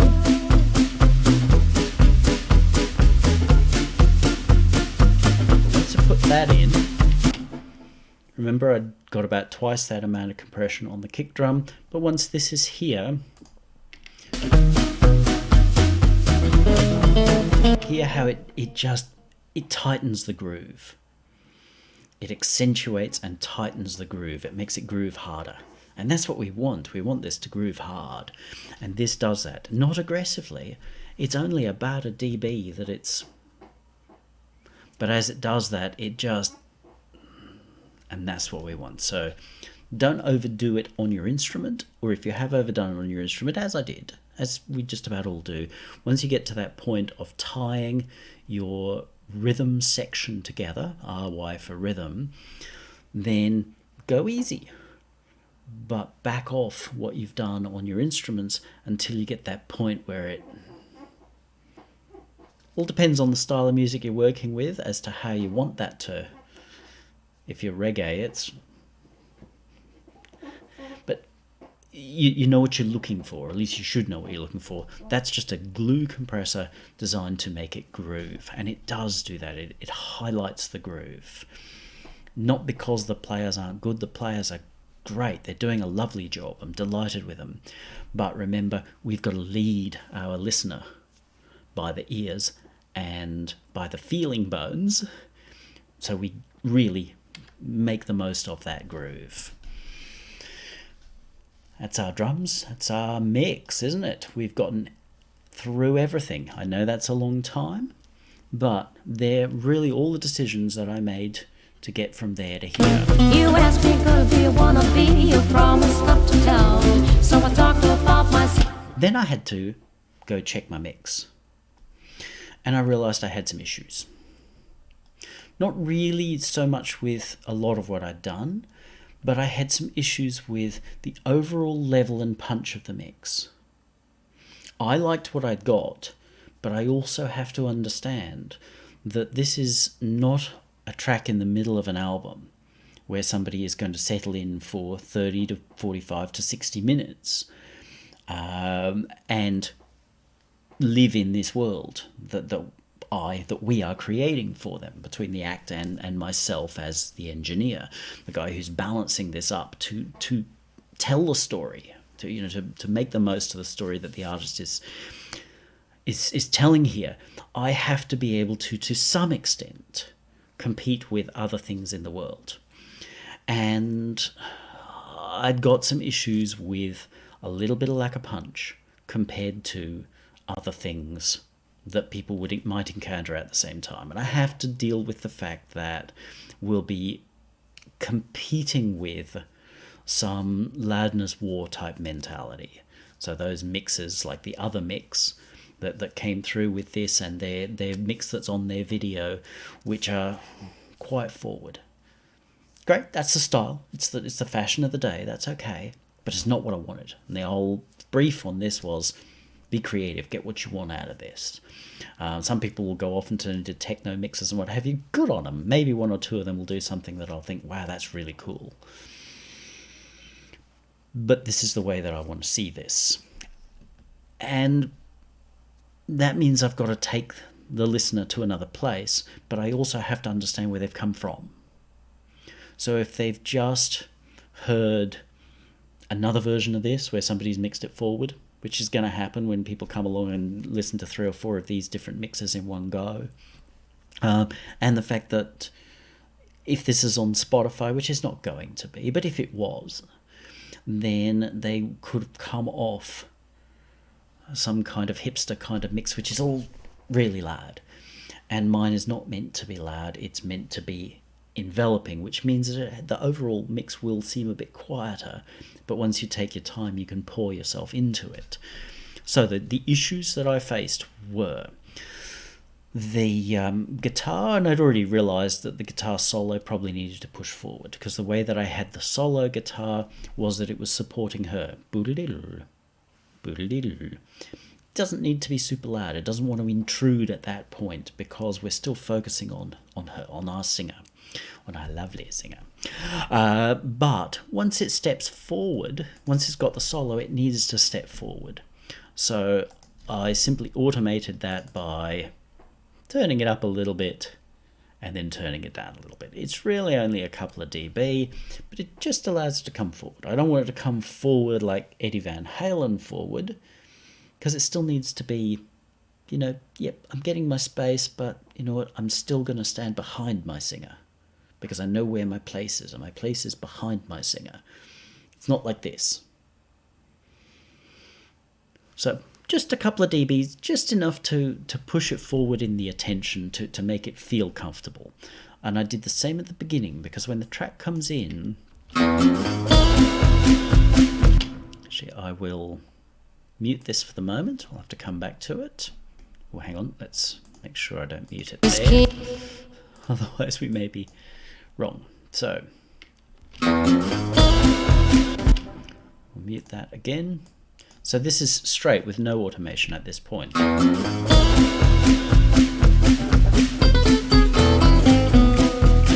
With nothing else, that sounds great. It comes in very nicely. It's all part of the dynamic of this track that it builds up to our singer.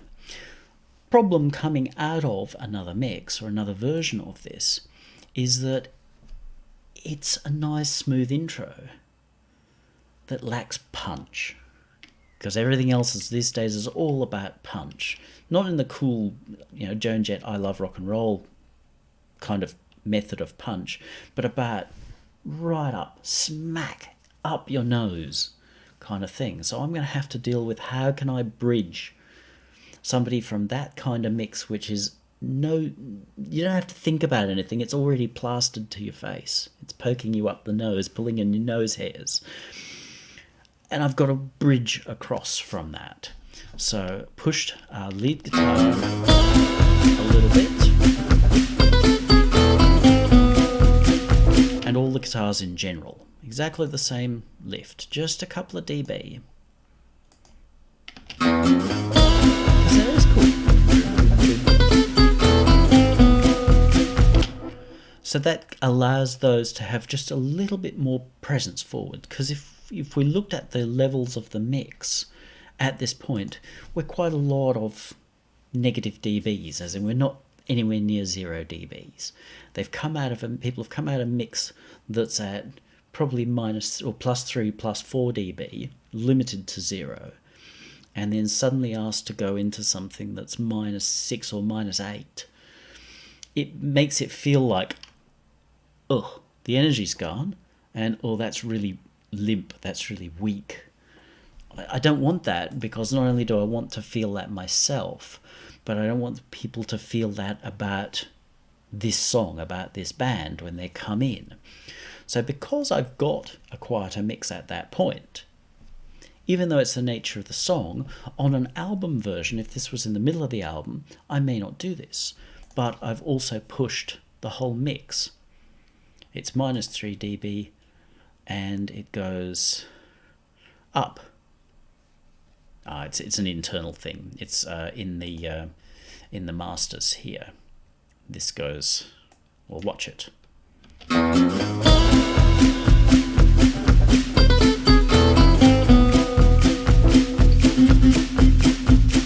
First you said, oh, how much. So actually, it's on now. It was off before, so you wouldn't have heard it.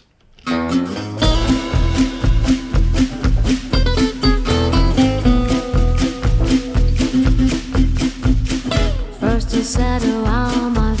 So it just gives up some of that punch to the beginning of the track. Now you may go, but I can hear that volume shift. Yeah. But if you don't know it's there and you're not waiting for it, you don't actually hear it. It's just that the track comes in with a reasonable amount of punch without being, hit by a bus, and then relaxes and allows us to focus on our vocalist. I didn't want the change to be too much, but it's enough just to overcome that sense of, oh wow, this is a really different world from the one we were in before. But I do want the mix overall to have people feel that they're in a very different world. Because that's part of the neo-swing thing. It's saying, there was all this coolness around the swing era. Watch the video of the official video of this song. It's in a garage and cars and girls in swing outfits and swing dancing and stuff like that. It says it's trading on that era, so we want the song to feel like we're in a different place. That's part of the attraction. Just like people who love goth music love the feeling of being able to step into this goth world. People who love metal love being able to step into the metal world. People who love classical love. So neo swing's about stepping into another world, and that's very much what I've tried to do with this, rather than saying I'm going to give you exactly the same formula in your face mix as whatever's on the charts at the moment. I'm going to make the most of this other world. But as I said, there was an issue of bridging, so just a couple more dBs, given a little bit of punch at the beginning, Whether it would stay that way if it were an album track and the album mix, I don't know. I'd look at how we sequence the album. It might stay there, but equally it might not be, because we've got the outro of the next one and this track slides on in, and then suddenly we're breaking necks. Been trying some different things in terms of mastering. We can kill all of this stuff. Whoa, wrong button. We can kill all this stuff because we don't actually need it right now. So we're just going to look at the mastering thing, whether it's right or wrong. Not really my point here.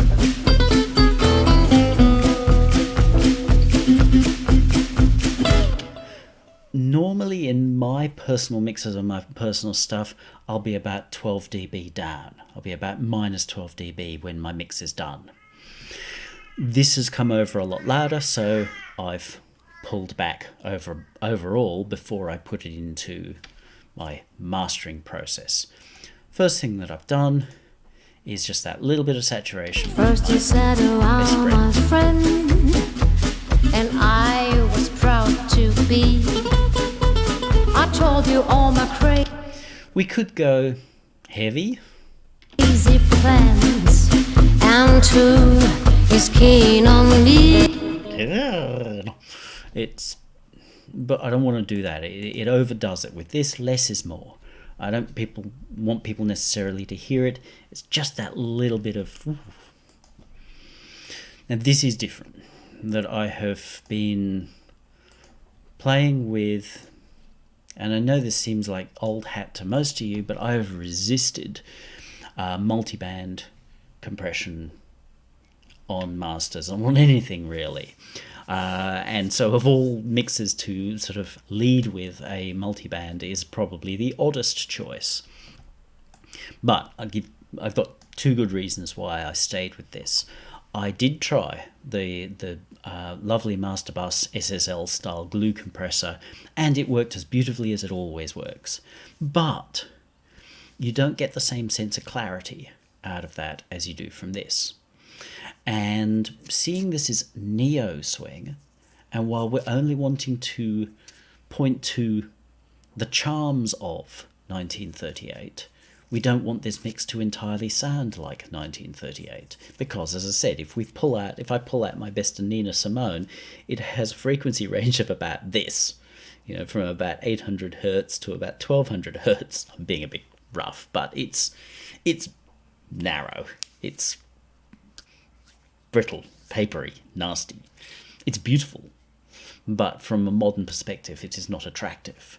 Whereas this style gives you that big, modern, open, spacious feel that I would have gotten a more authentic sound out of the SSL style glue compressor, but I get a more modern, open sound out of this.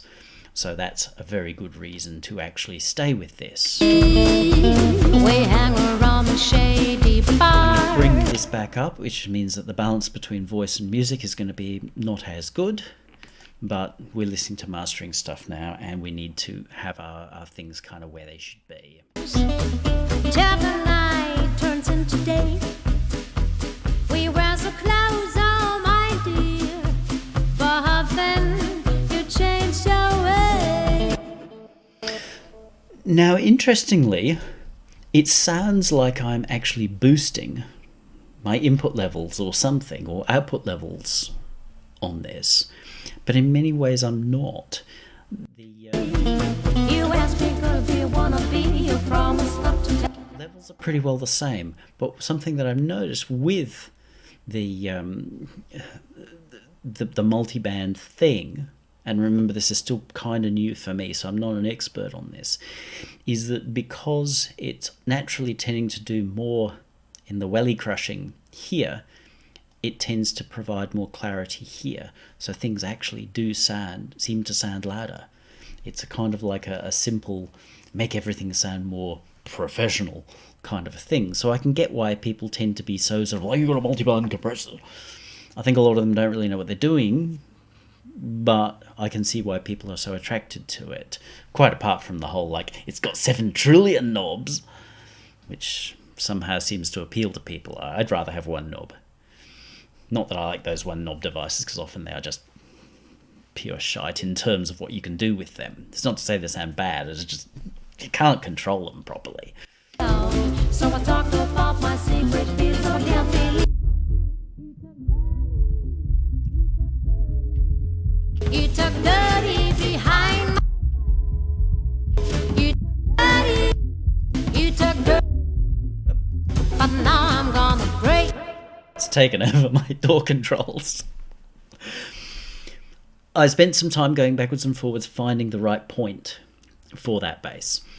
Remember, I'm looking for the feel of a big bull fiddle which has this really low natural free air resonance, which is down low, and I defined it as being basically 40.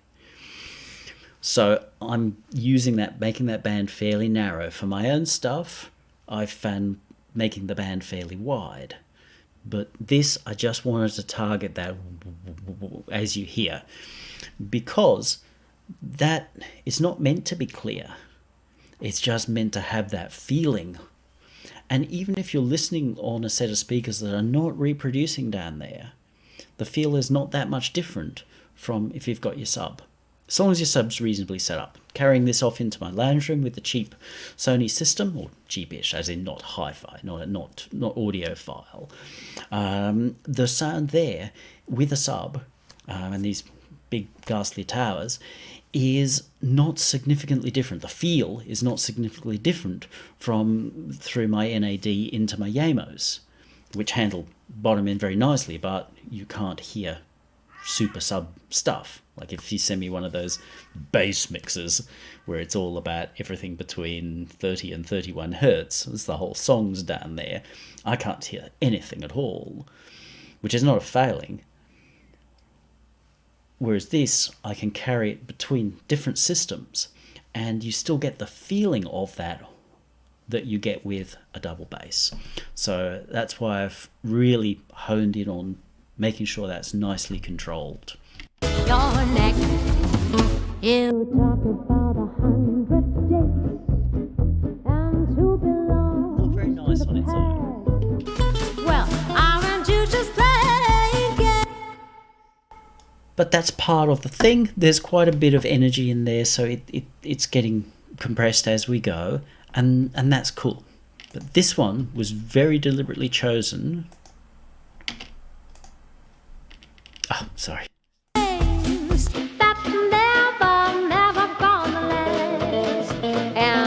Showed around the town. You met the folks that I know. Who would have thought before? Now, notice, that is roughly emulating a nice AM radio.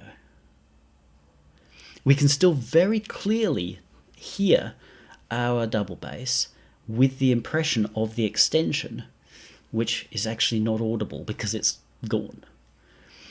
But we can still hear it, and we can, more importantly, feel it, even though it's this really narrow frequency bandwidth. So we've got between but just under 500 and 3.8. It's pretty decent AM radio bandwidth. So a nice clear AM radio. So that's the real center of our mix right there. In some ways we could almost take that and mute that, but there isn't a mute this band control. I guess we could do this. Sorry, it's stealing my door control. Me, bitch, you are about to steal my show. I asked you could be one of the. We haven't really lost anything. I mean, it's taken away, and it still worked. Did not really tell. Being friends for all these years, now I can't believe my.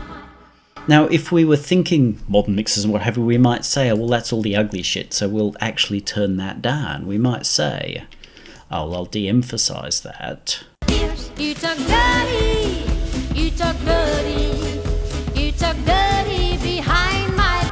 But remember, I don't want to do that too much because I want this to feel vintage. which means that there will still be a lot of that stuff there. That would come down to personal taste to some extent, but it must not in this case, because of the illusion we're creating. We're creating the illusion of 1938. We don't want to do something that's too far outside of what we would feel as being that. So this band here was chosen to be like, we could release it like that, and if we were putting it in a movie in the background and it was sounding like that coming off someone's radio, you'd go, oh wow, that's so good. The top band, not a lot in there. You took dirty, you took dirty, but now I'm gone. That's all just the bright, brittle stuff, but quite lovely. You can be aware of and even sometimes hear the drive that's coming through all those valvey things in there. I got no problem with that.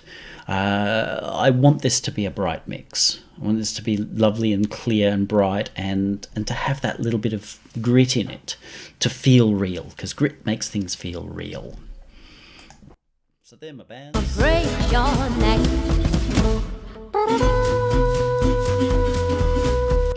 Nothing doing too much work at all. If it was an EDM mix and master, there'd probably be, have your threshold way down here at 30 or 40 or what have you, and they'd be slamming those things. I don't want that. Absolutely don't want that. I only want just that tiny bit of control. This mix isn't meant to be as loud as the thing you were listening to before. It's meant to have a lot of space, both dynamic, front to back. Microphone hasn't fared well today, but bass space front to back and out on those sides. So we want to feel a lot of space around us rather than feeling hemmed in by these modern mixes. We want to feel like, oh, there's all this space and all this beauty in here. EQ.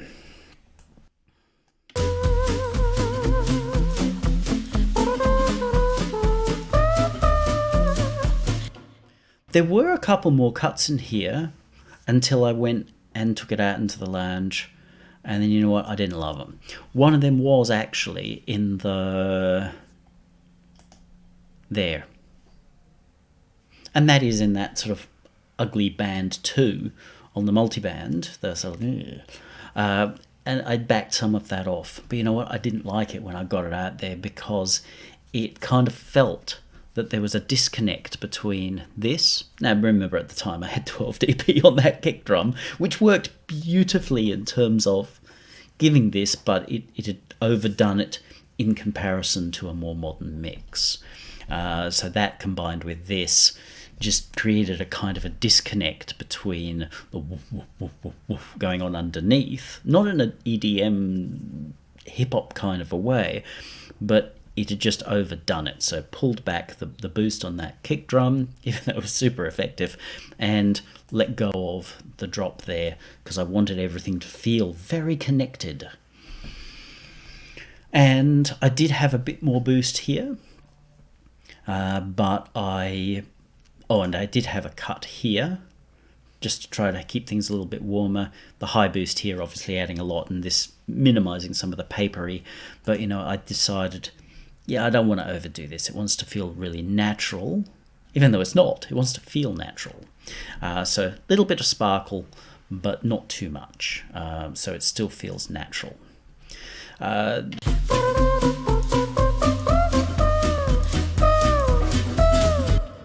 then it's a case of just taking this, where I think it was +3.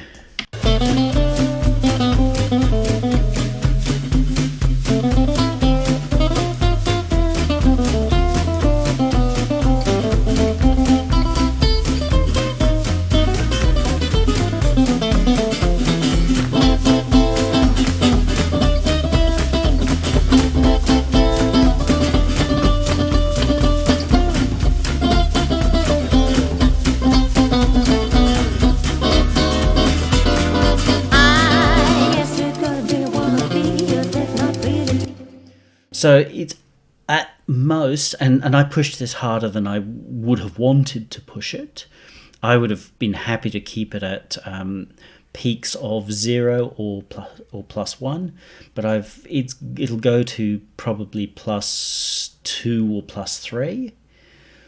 Simply because, as I said, I found that compared to other mixes, my dynamic range was too great. It wasn't too great in itself. I wanted that dynamic range to be huge because I've done plenty of compression elsewhere.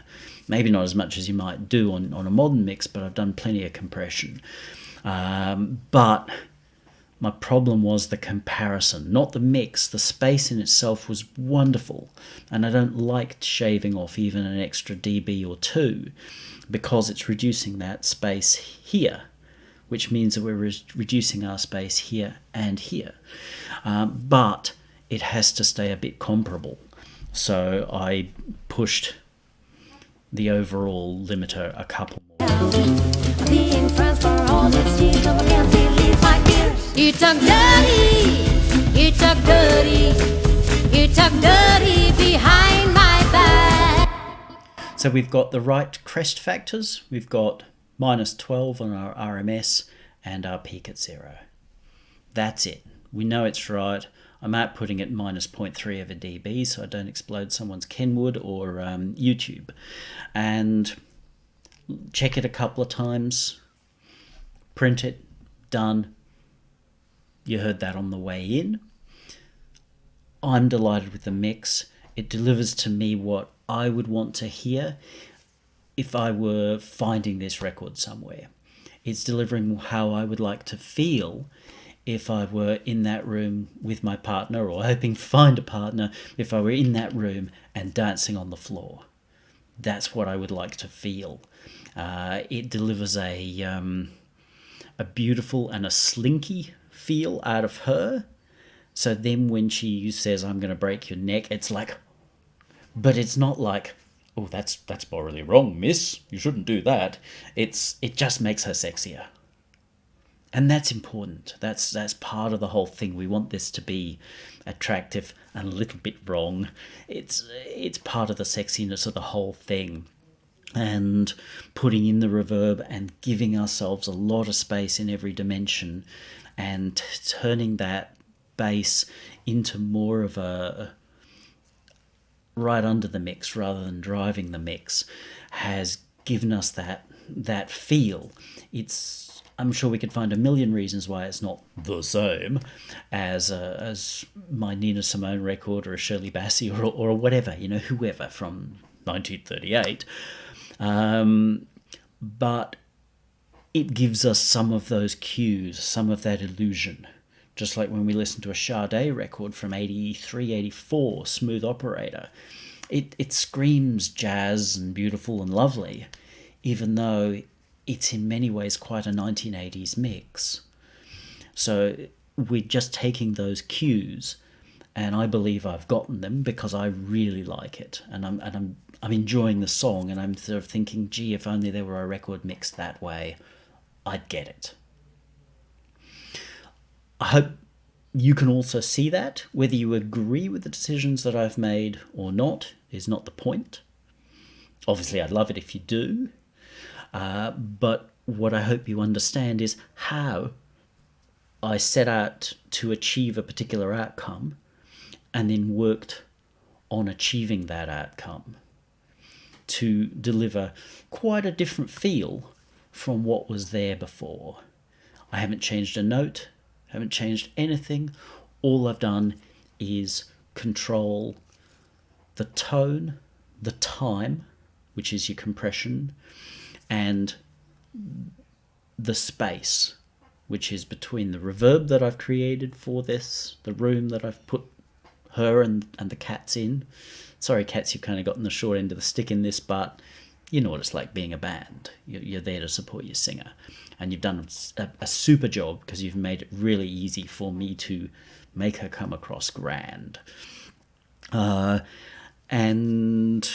yeah, then just to be able to put it in its box at the end. I had to make some compromises, but when I listen back, even with all those compromises, I still feel the way that I wanted to feel when I first heard this material.